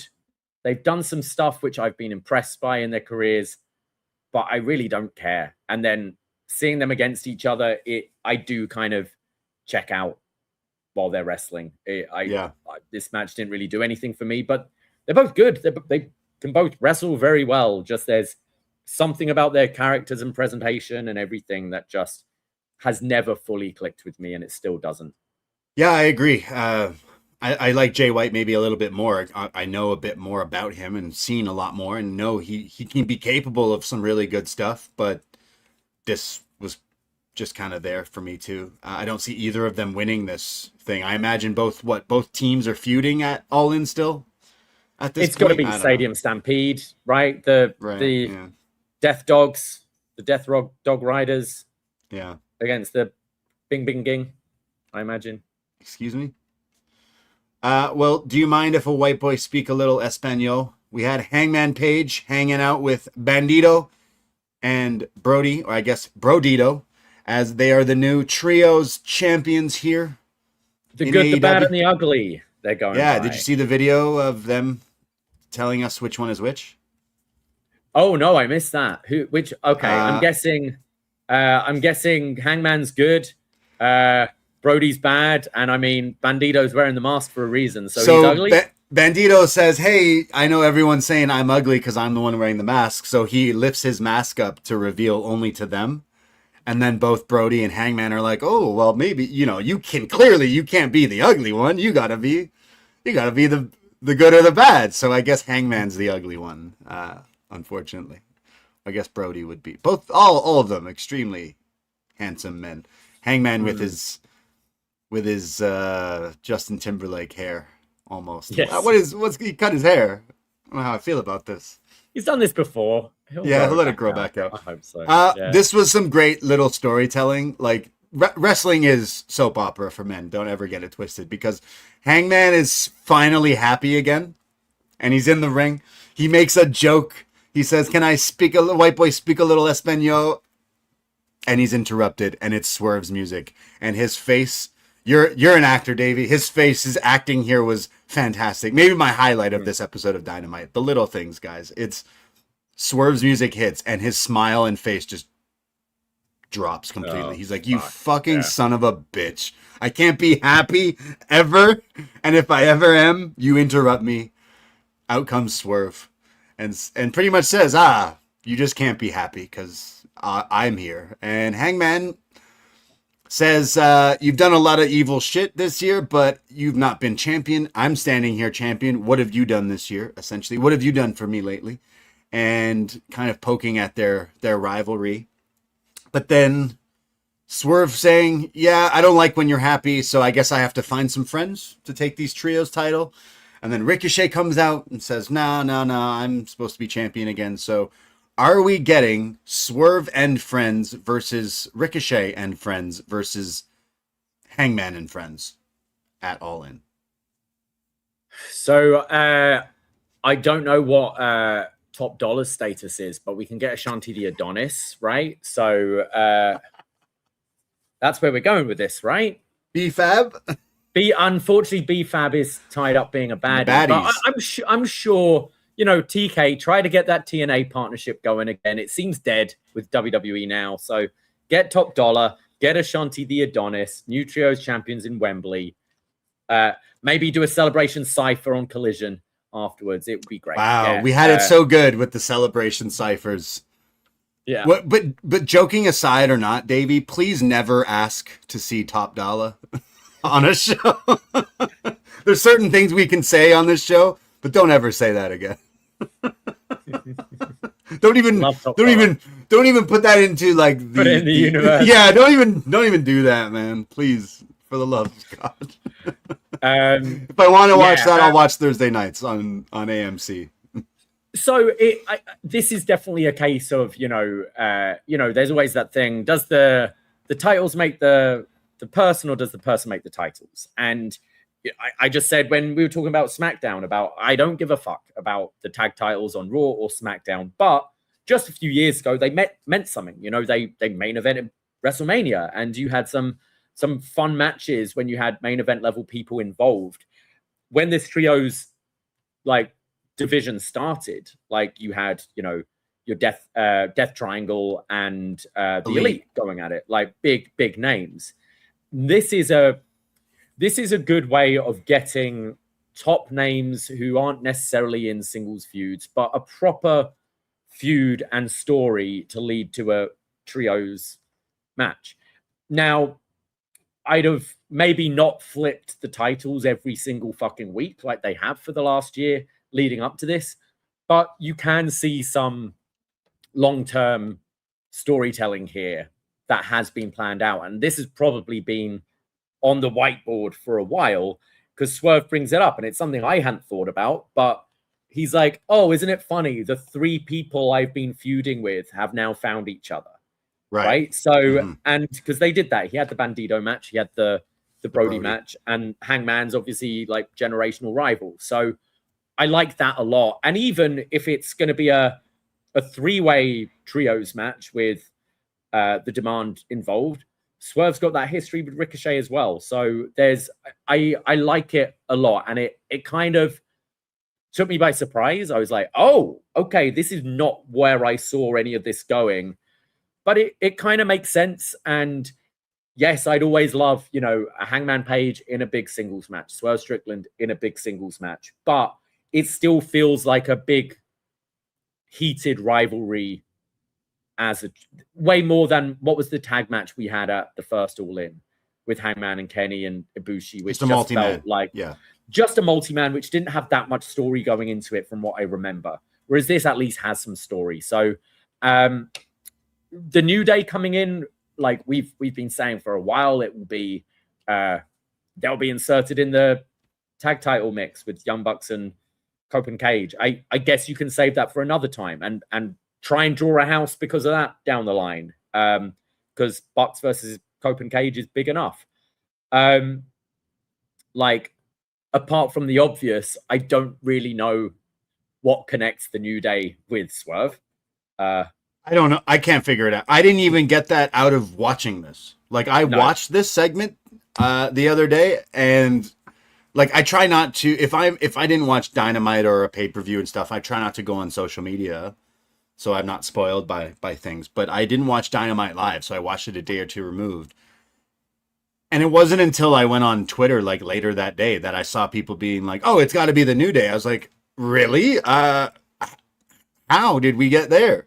In fact, I took it as Swerve didn't even really accept this match. He was kind of like, "Ugh, I guess." Because am I wrong? Like, how does this connect New Day to Swerve? He says, "I'm gonna find friends." I mean, they worked briefly together in WWE. You know, they maybe they like video games and hip hop. But and it also this version of. I mean, I know New Day left WWE as heels. I mean, Kofi was kind of leading babyface right at the end there, but no one wants to see them come in as heels. You want the goofiness, you want the unicorns, the cereal. Pancakes. Like that's how that at least that's how I want New Day to come in. So it's not very obvious to me, like apart from them being 3 very popular African American wrestlers, like I don't really see the connection beyond that, you know? And like that's what's crazy to me is I didn't get that while watching this. And then everyone seemed to be like, "Oh, it's clearly he's bringing the New Day." I'm like, but how? Why? It's a babyface move, isn't it? Like in a way, it would be like, yeah, you're bringing in who doesn't have friends, yeah, and then he cues it up with the, "Oh, you think I'm alone? No, I've got partners, but who?" Right. Who? Like I don't know. It's right. It's exciting. I mean, I'm pretty sure the New Day are coming in. Yes. Pretty sure we'll see them at Wembley. I'm pretty sure it'll be a big surprise with a big reaction. But I'm like you. When looking at, I was spoiled on Twitter beforehand, before I watched it. Okay. And thought it would be a lot more glaringly obvious from the promo segment that Swerve is indicating New Day. Maybe he goes like, you know, and come the break of day, I'll be the trios champion or something obvious like that. And I'm looking online and everyone's latching onto New Day, which probably is, but I don't see the connection at all. We, for months, have since they were gone from WWE, we're like, we are seeing them in AEW. It is a perfect fit. Wembley would be a great way to debut. You said almost like, what feels like almost a year ago. I don't know how long they've been released. Okay, maybe like 100 days or that 90 days, I guess. But to bring them in the way they brought back the Hardys at WrestleMania would make the most sense. Like imagine it's Edge and Christian, Cope and Christian versus the Hardys, and no, we have someone added into this match. Does that take away? Like something I noticed Tony maybe doesn't want to do is, yeah, I like bringing in people, especially if old WWE people who are stars and fit the AEW model here, like are a good fit for this company. There's tons of people like that, and I think the New Day would fit in perfectly and will fit in perfectly. But what about the people who have been here working hard, like who deserve spots and stuff like that? So maybe he doesn't want to necessarily, you know, look at the Machine Guns, right? Machine Guns chose to go to WWE, and I think Tony now is like, hey, it's great that you're here. Hope you like working Saturday nights.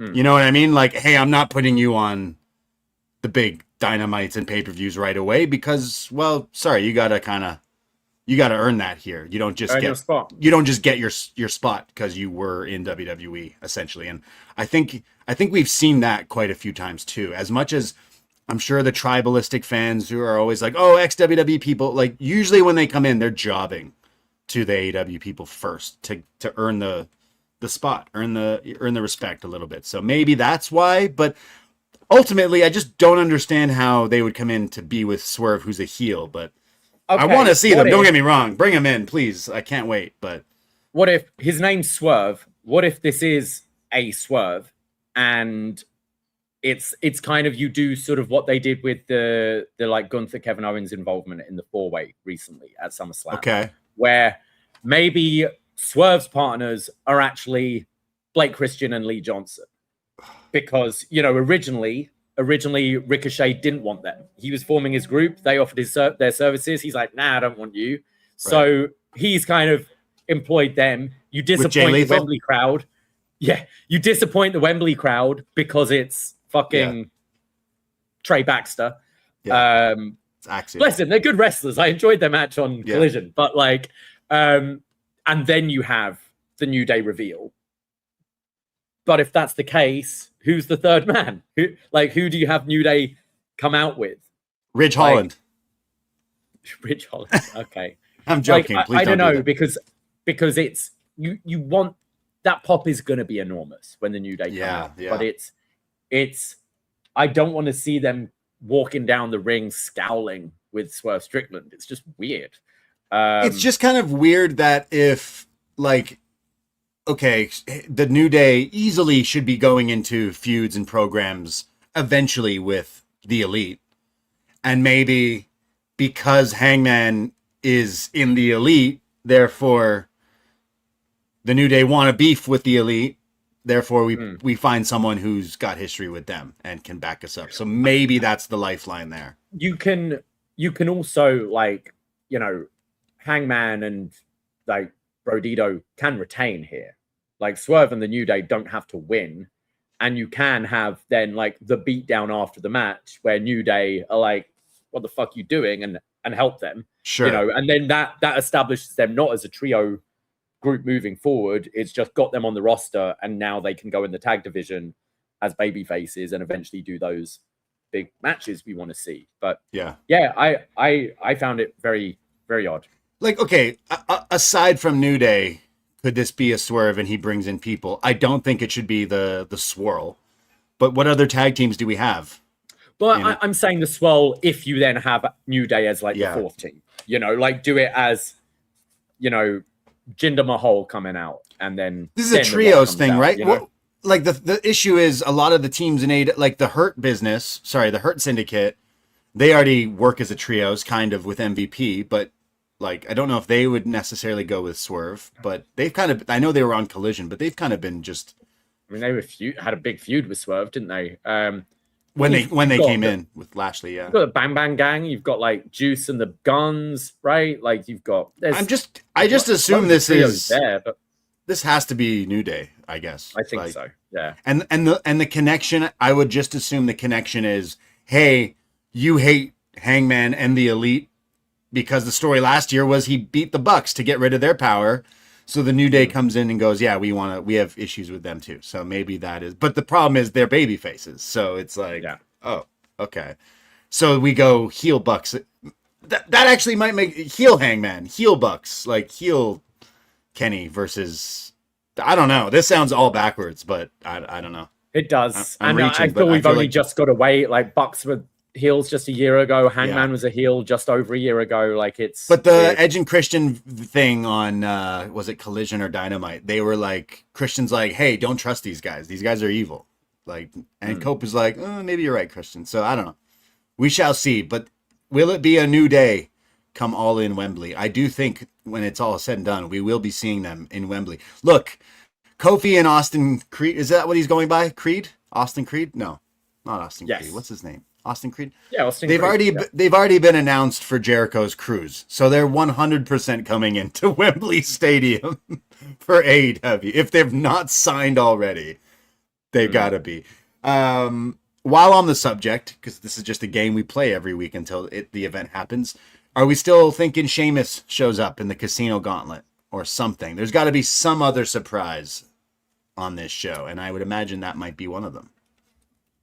Yeah, or just again a run out for a beatdown that happens at some point. Like what's he going by? S. Farrelly? Like kind of weird that he's going by that name. I think you could have just got away with Sheamus O'Shaughnessy again. Yeah, maybe they blocked him from doing that. I'm not sure, but okay.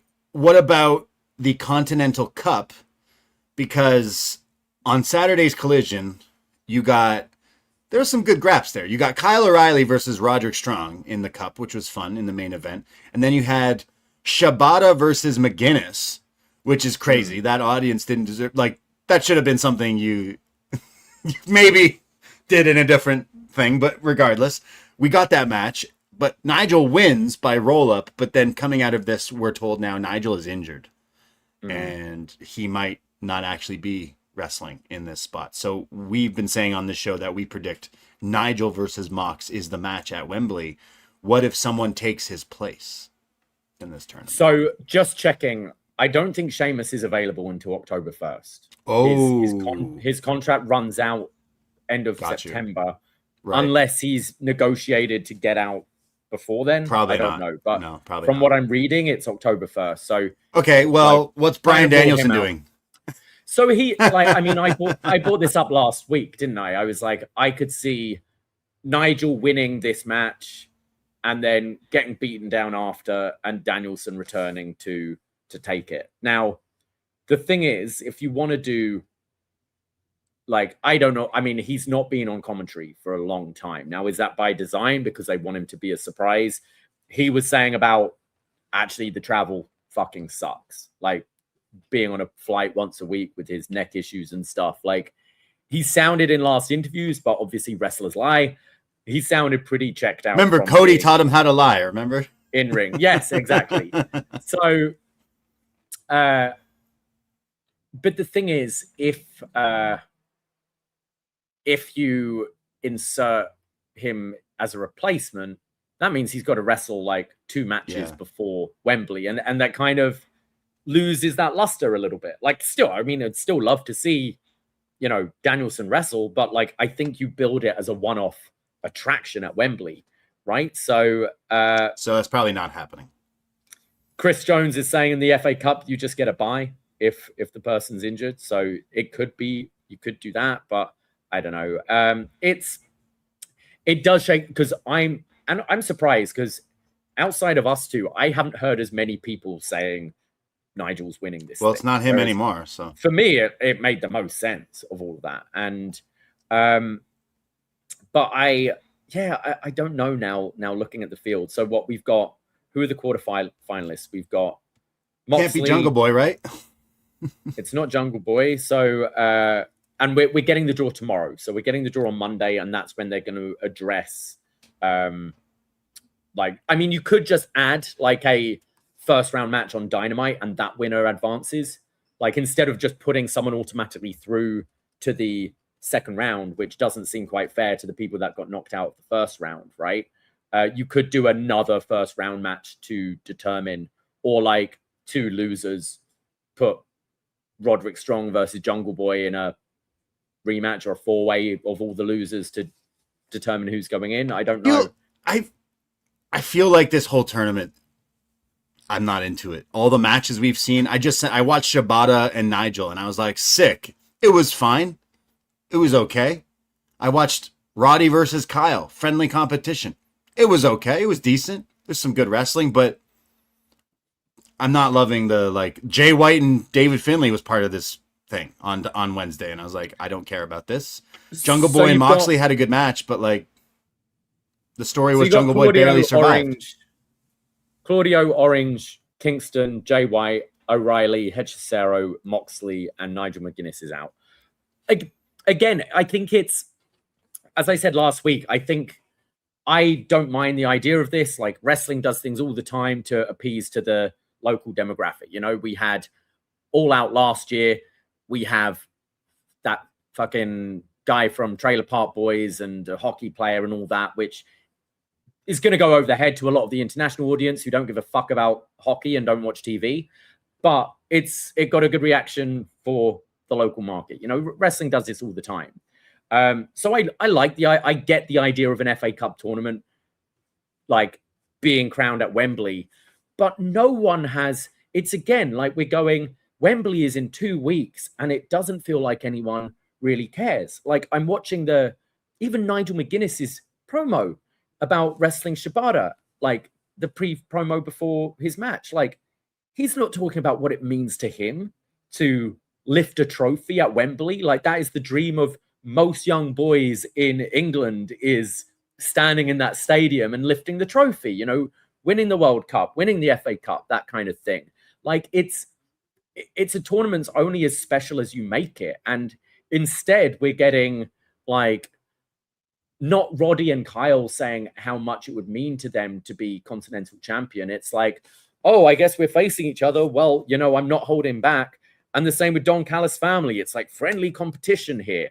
It's like, make me care about this cup, like in promos, in like little things. Like it does, I think it does kind of make sense with Moxie's character, why he's deciding to do this, because his whole like ethos is, I want to challenge people. I want to push people to their breaking point, to their limit. And I always want to do that to myself as well. So instead of just defending this one-on-one, I'm putting it on the line in a tournament. Cool. It matches his character, but I want to know why Hechicero wants to win this thing. I want to know why Claudio wants to win this thing.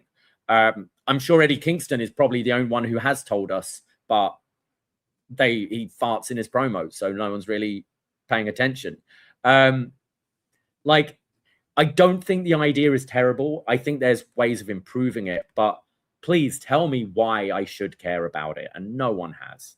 I don't care about it. I think this is a slip up for this build all in completely. Like, all these dudes, MJF is in a gauntlet battle royal match. Andrade been a hot character battle royal match. But Moxley's gonna face like Kingston, who's barely on TV, or maybe it's Claudio at this point. I don't care. I just think the whole year of Moxley plus the last few months of Ospreay, all that didn't even matter. It didn't lead up to anything. It just led to this stupid tournament that I don't care about at all. So I mentioned last week. Now I don't care. I'm going to the washroom during this match. I've decided I don't care about any of these things. Like, holy. We have to review this show, yeah? It's like, well, you better take good notes. Okay, all right. I'll take good notes on the Brawling Birds. I mean, I'd say probably no. I'm going to watch the wrestling show. I'm being told to go. Watch, so. I just think this whole thing so far, like we've agreed that the build to. I just feel like this week was a step away from like, there's a big stadium show you guys have. And instead it's like, here's these matches and tournaments of like B, C league characters right now that have not been hot or featured on TV. And now one of them gets a singles match against Moxley at the stadium show. So out of those people, I think the most interesting now, if I'm not going to pick Nigel, would probably be Claudio. But Claudio, okay. I don't know if they'd go with that. I don't know. Out of all that, there's not necessarily like I'm wondering if you want to like, do they still consider Jay White a guy? Is that something that they might do to just try and elevate Jay White? Like, he's been a main eventer before. Like, it doesn't necessarily interest me, but I'd lean to maybe him or Kingston. But I don't know. All these characters are not hot characters. No, like, they're not. All of them are just so cooled down, and that's what the problem is. You did a tournament of all these mismatched toys, and that's why I'm like, I don't care about this. It's also against the guy who's been beefing with the guy who's main eventing, and now he's in this match, and I'm like, I don't know. It's one of the missed steps I'd find as a fan who watches every week. You're like, wait, why are we now? Like, the show is in a few weeks, but fucking Swirl and Jay Lethal and Jay White and why don't we focus on like the big stories? And I didn't get that this week at all. I thought the Mercedes Willow thing was just a throwaway thing. I just feel like you're focusing now. You have limited hours of TV that if someone out there watches, they're going to go, oh, you know what? I do need to watch this show, or I do need to go to this show. None of this stuff makes you want to. An FA Cup doesn't make, like you said, when they come to Toronto, you got the Trailer Park Boys. When you go to New Jersey, you got the Boom Guys. Well, bring out fucking Jimmy Carr. Bring out like a footy player instead of doing this tournament of what kind of comes across as jobbers. Like, what was the segment with Jungle Boy where he barely he doesn't survive Jon Moxley, but he gets the respect thing. So then you go, okay, well, is he going to come around and win the tournament? No, he lost. He's out of the tournament. And then you had a segment which was brief with Swerve where he's like, oh, you think you're tough now because you went to war with Moxley and blah, blah, blah. So it's like, well, wait, are you going to go to that? Or is Jungle Boy one of Swerve's friends that he's going to join the trios with. I just felt there was some missteps this week, and you said it, like the big show is in a few weeks, and this week's was just so much fluff. Or, like, you look at half of this field though, like you could build it up as like set it up as Moxley, you know, he's been trying to push people to their limit and all that since he started the Death Riders. Like, there's some people in here he's feuded with. O'Reilly, Orange Cassidy. Okay, never had a match with Jungle Boy, but like have it a bit more about maybe Moxley picked the field of people that he sees that potential in and he wants to break through. Like I thought the Jungle Boy match was pretty good. I'm pretty hot and cold on Jungle Boy, and there's some tendencies I don't like. Like I don't like the towards the end, the just overuse of him flipping off Moxley. I'm like, fucking punch him in the face. Why are you That's wasting his gimmick, your last though, breath? Lately, right? Like, his thing is fuck he's you. always doing that. I think that for me is when his immaturity comes through. But I thought like majority of the match was pretty fun. And like if that's the tournament that all these matches, it's like Moxley being like, I want you to prove yourself, not only in the ring against me, but when you're against everyone else, and have it a bit of a bloody, violent tournament that everyone is desperate to win because this thing means something, and that like Moxley has made this championship mean something. You could get behind it a bit more, but they've not approached this in the right way. Which is crazy because the whole year plus 2 years, what feels of Moxley like really finally connecting. Like once the Death Riders, everyone shit on them when we were almost writing him off, and they completely turned that around and put on some great stuff this year.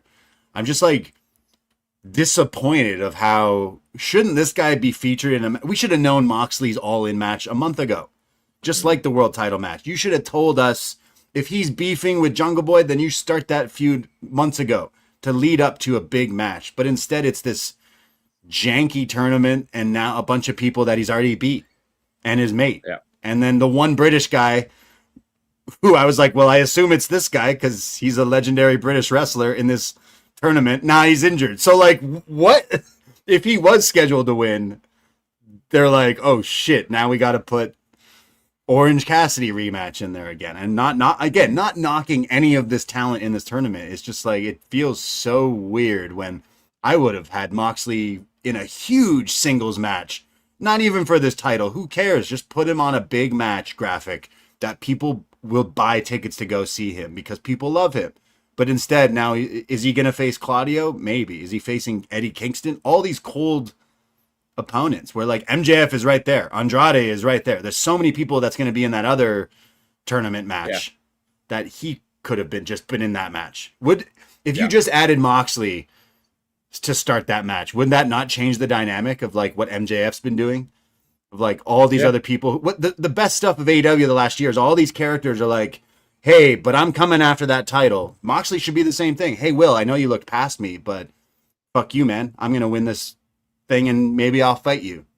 If you do conquer that dragon of Kenny Omega, I'll be in the wings. Nah, just got this tournament because British people love the FA Cup. I'm like, what? It means no, it doesn't mean anything to me of what happened this week's both Dynamite and Collision were very baffling considering the show is in 2 weeks. I think someone needs to remind them because then I can keep complaining. Biggest story I've loved is Kyle Fletcher turning on his mate Takeshita.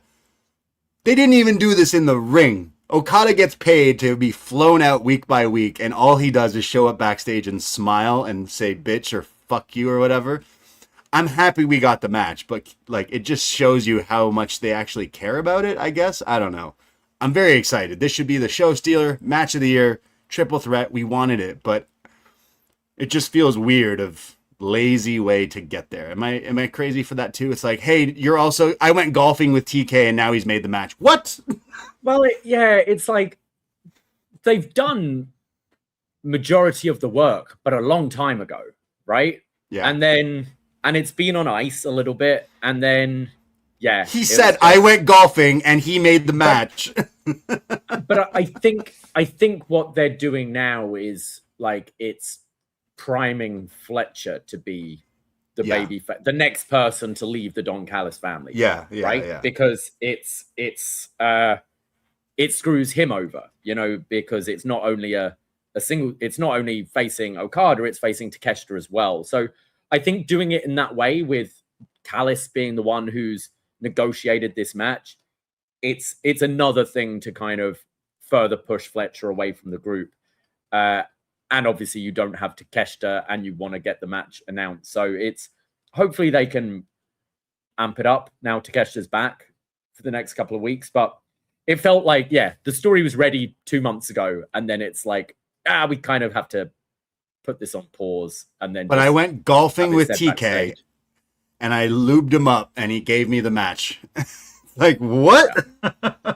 I'm not angry about the match at all. Again, one of the biggest matches I'm looking forward to that you could do in wrestling in 2026.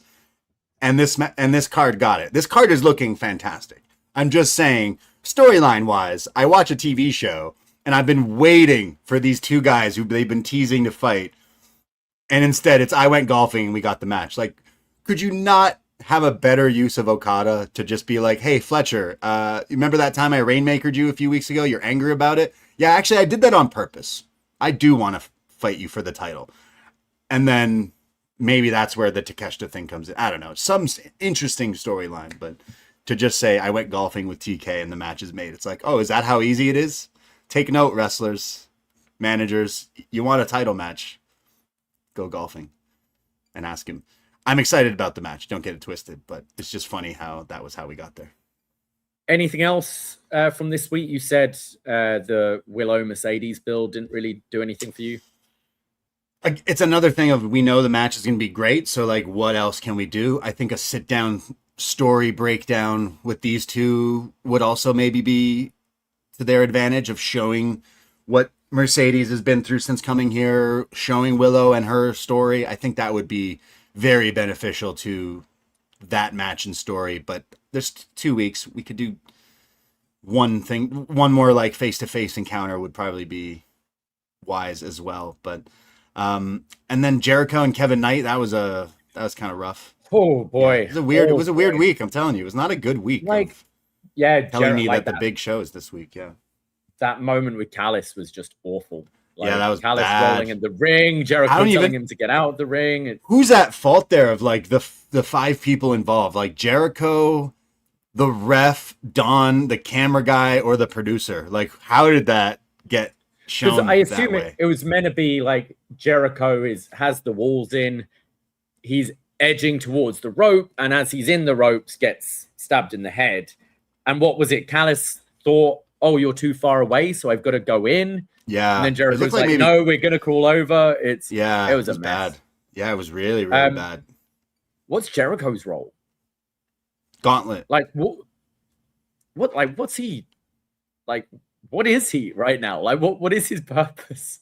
I don't know. It's strange, right? Like, he doesn't look like he did when he first returned after that hiatus where he looked jacked and ready. He's having like weird, like 1 week feuds. He's still Jericho. You'd assume would have something meaningful. He'll wrestle. I would put him in the gauntlet. The mismatched toys, put him in that. Honestly, like, I said about doing the Swerve with the Swirl and then have New Day come out. Have Jericho come out. Like, have with Jericho who? Be with the New Day. Jericho comes out and be What? like, we're not doing a Wembley show without Chris Jericho on it. What? You want come on. Jericho to bring out the New Day? More so than Swerve. Jericho's like got more. He's a babyface right now. He's known the New Day for years, working in the same company. He's got way more history with the New Day than Swerve Strickland does. I don't know about that. I don't know about Jericho bringing out the New Day. I just have Jericho be in this gauntlet. And we know Jericho likes to attach himself to things that are hot. Yeah. You then get an entrance where he can sing his way out if he wants, rather than just in a gauntlet. I don't know. I'm spitballing here because the Swerve New Day thing is baffling. Jericho's baffling. The gauntlet's baffling. Like, I don't know. So put him with the New Day. Yeah. I said they're going to come out with Ridge Holland. So, I mean, because Jericho is more like, he's more of a hype man, right? Like Jericho comes out. You've got the three about to start. Jericho comes out and is like, sorry, but like, it's All In. It's Wembley Stadium and I'm not on the card. I've spoken to my friend Tony Khan and I've managed to be inserted in this match. Makes way more sense him bringing in babyface New Day than Swerve Strickland, who spent the last year trying to kill people. You're not wrong about Swerve being a bad guy bringing in the New Day, but Jericho's a bit of a stretch. But like, I think he just gets pinned by MJF in the fucking gauntlet match. That's how he loses. It's funny. I was like, as researching the Will Ospreay Kenny Omega show, I'm like looking up articles of like, you know, reports of Dynamite from 2022, 2023, scrolling through it. And it's like the Wizard Chris Jericho is facing Daniel Garcia. I'm like, I completely forgot about that gimmick. The Wizard. Oh, boy. There's so many things he tried. GYF. Yeah. Go fuck yourself. No, the other way around. Yeah. He tried GFY. So many things. The influencer. He's still trying new things in AEW. Bless him. He's still, I guess, some sort of a draw. You know, we go to a lot of these shows and like, he does get a big reaction.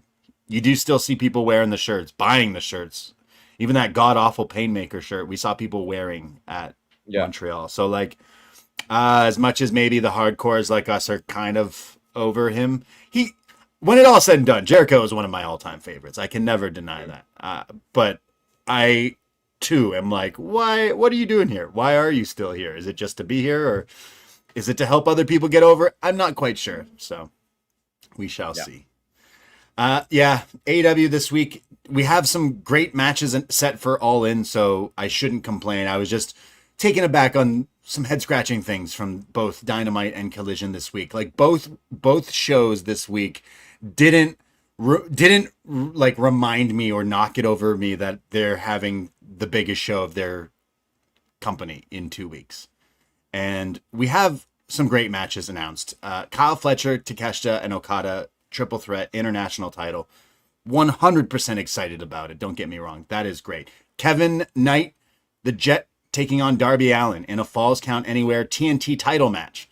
Now, does this start the show and then do a bit of like WrestleMania 18 like hardcore title thing where like they go brawl somewhere and then we come back later and they're still fighting, and then somehow Darby's on the arch at Wembley? Last year we were there. We watched him come down that stadium. We talked to the people who set it up for him, the fire department. We see the Brent Council fire brigade people there. Yeah, we know Darby's setting them up, jumping off the arch, Darby. Is that what's happening with that? That should be fun, I guess, with Kevin and Darby. Like that's a good one to announce. Like the card right now looks good. How do you feel about this card with 2 weeks to go? Aside from TV this week. I do like, there's definitely like head scratching stuff, but like, you know, I think a big show like an All In, a WrestleMania, you want like 4 big matches and the rest can be window dressing and good window dressing. And, you know, we've got Edge and Christian versus the Bucks, which is a dream match, right? You've got Ospreay Omega 3, which is huge. You've got the international triple threat match, which has been, we've been wanting to see for a long time. And you've got Willow Mercedes. I think they're four really big things. We're pretty sure we're going to get a New Day surprise at some point. And I think the rest of the matches sound fun, even though I'm, you know, your singles main eventers, I think you could do something better with Moxley, Swerve, Hangman, MJF. Like they're the 4 I think are kind of being wasted on this pay-per-view.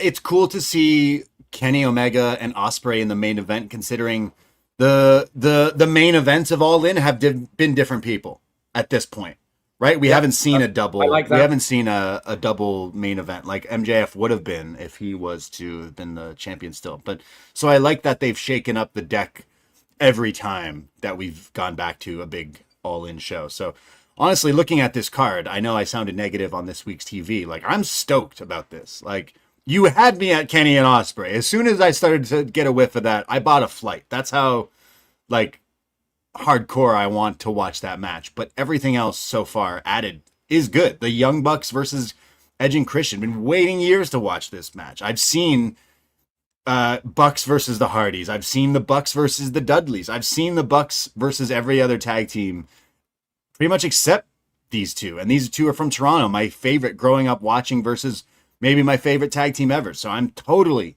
psyched to watch that match. Willow and Mercedes, they've done a great job of building Willow to finally be champion. And then it might be a little backwards with her being champion and Mercedes chasing, but ultimately I know the match will be outstanding. The gauntlet matches at All In have always been good. And adding MJF, Ciampa, Andrade, Jericho, whoever else, I know that will be also very cool. Maybe some surprises as well. The card is looking good. I'm excited about this show, and I imagine we get some more matches added and even a pre-show stuff as well. We're not getting the Dr. Boom, the Costco guys. I guess they don't have Costco in the UK. What do they got? I'm sure there's some irritating TikTok influencers. Yeah, I was gonna say, who do you guys have? There's got to be some British, like, what's the British equivalent of the Costco guys universe? There's got to be. I mean, years ago, it would have been Jedward, I guess. So, but I think they're kind of past it now. Yeah. Right. Well, we shall see. Last year, we also had the Von Erichs doing the claw on the pre-show, right? So maybe we get some indie we get Grado. Who else do we get on the pre-show? On the pre-show, we'll get someone. Yeah, Lobby. We'll get some Rev Pro people, I'm sure, on that. True. Yeah, Michael Oku again in that. Yeah, do a crazy spot like Forbidden Door. Anyways, there you go. That was AEW's. We are excited about All In a few weeks. Again, if you're going to the show, let us know. DM us. We will be at Green Man a few hours before on the Sunday of All In. And if you're going to Rev Pro, say hello to us too. I'm sure I'll be wearing my Poisonrana frog hat. So if you see us, come say hello. We are not shy. We'd love to say hello to you over there. And yeah, we'll be back this Tuesday on Post Wrestling after NXT with a brand new episode of Up Next, talking all about some NXT going into Heat Wave. Should we announce now what is happening? We haven't said yet. Do we know? Yes. We are not doing a Heat Wave review. No. This is the first time. Too difficult. Yeah, we can't. This is the first time in the history of our show we are not doing an NXT PLE review, simply because we can't be asked. We cannot. It's not that we literally can't do it. We can't do it. We're at Wembley all day, and then we have plans the next 2 days, which have been set in stone for a while. It's not like if it fell on a different week, we'd be asked to do it. It's our job, but it's just this counter programming. No, it's Jack and Way who can't be asked to do it. That's true. That is true. Fair enough. I mean, you got to pick as wrestling fans what to watch. And do you want to watch, Cam Hendricks, or do you want? I don't know. Hey, I like Showtime. I do too. Actually. So, yeah, we'll talk about it more on Tuesday, but we will not be doing a Heatwave show. I know Jack Wannon and Wei Ting will be going live the Monday night for a Raw review, as Pollock will be here in the UK. So I'm sure Jack and Wei will talk about Heatwave on that Monday, but I don't even know when we will be able to watch it. So that's on WWE, man. I would love to spend my time watching and then talking about giving them promo and press, but they don't want it from me because they chose to do it on a day where there's a bigger and better wrestling event happening. So that's on them, unfortunately. Anyways, thanks guys. Appreciate you all listening and hanging out with us here today. Poisonrana.ca for links of everything else that we do. Check out all the shows at patreon.com/Poisonrana. On the free feed here, I dropped an episode of Detox with Jordan Goodman. We'll be back in a week or so. Davie will be in the UK, leaving this upcoming Friday. So Poisonrana Live is up in the air for this upcoming week, but we will try to do at some point a final all-in preview show, kind of like we did earlier today, talking about the show in 2 weeks. So that will be to be determined, but we will be doing a Heatwave 2000 review, Heatwave ECW. 2000, yes. Yeah, that's the only Heatwave we will be reviewing this week, and that'll be on the Patreon this upcoming week. So appreciate all the friends and frogs out there. We cannot do this without you. We appreciate you so much, and we will talk to you very, very soon. But that is it. That is all. Take care. Goodbye and be safe. Ahoy!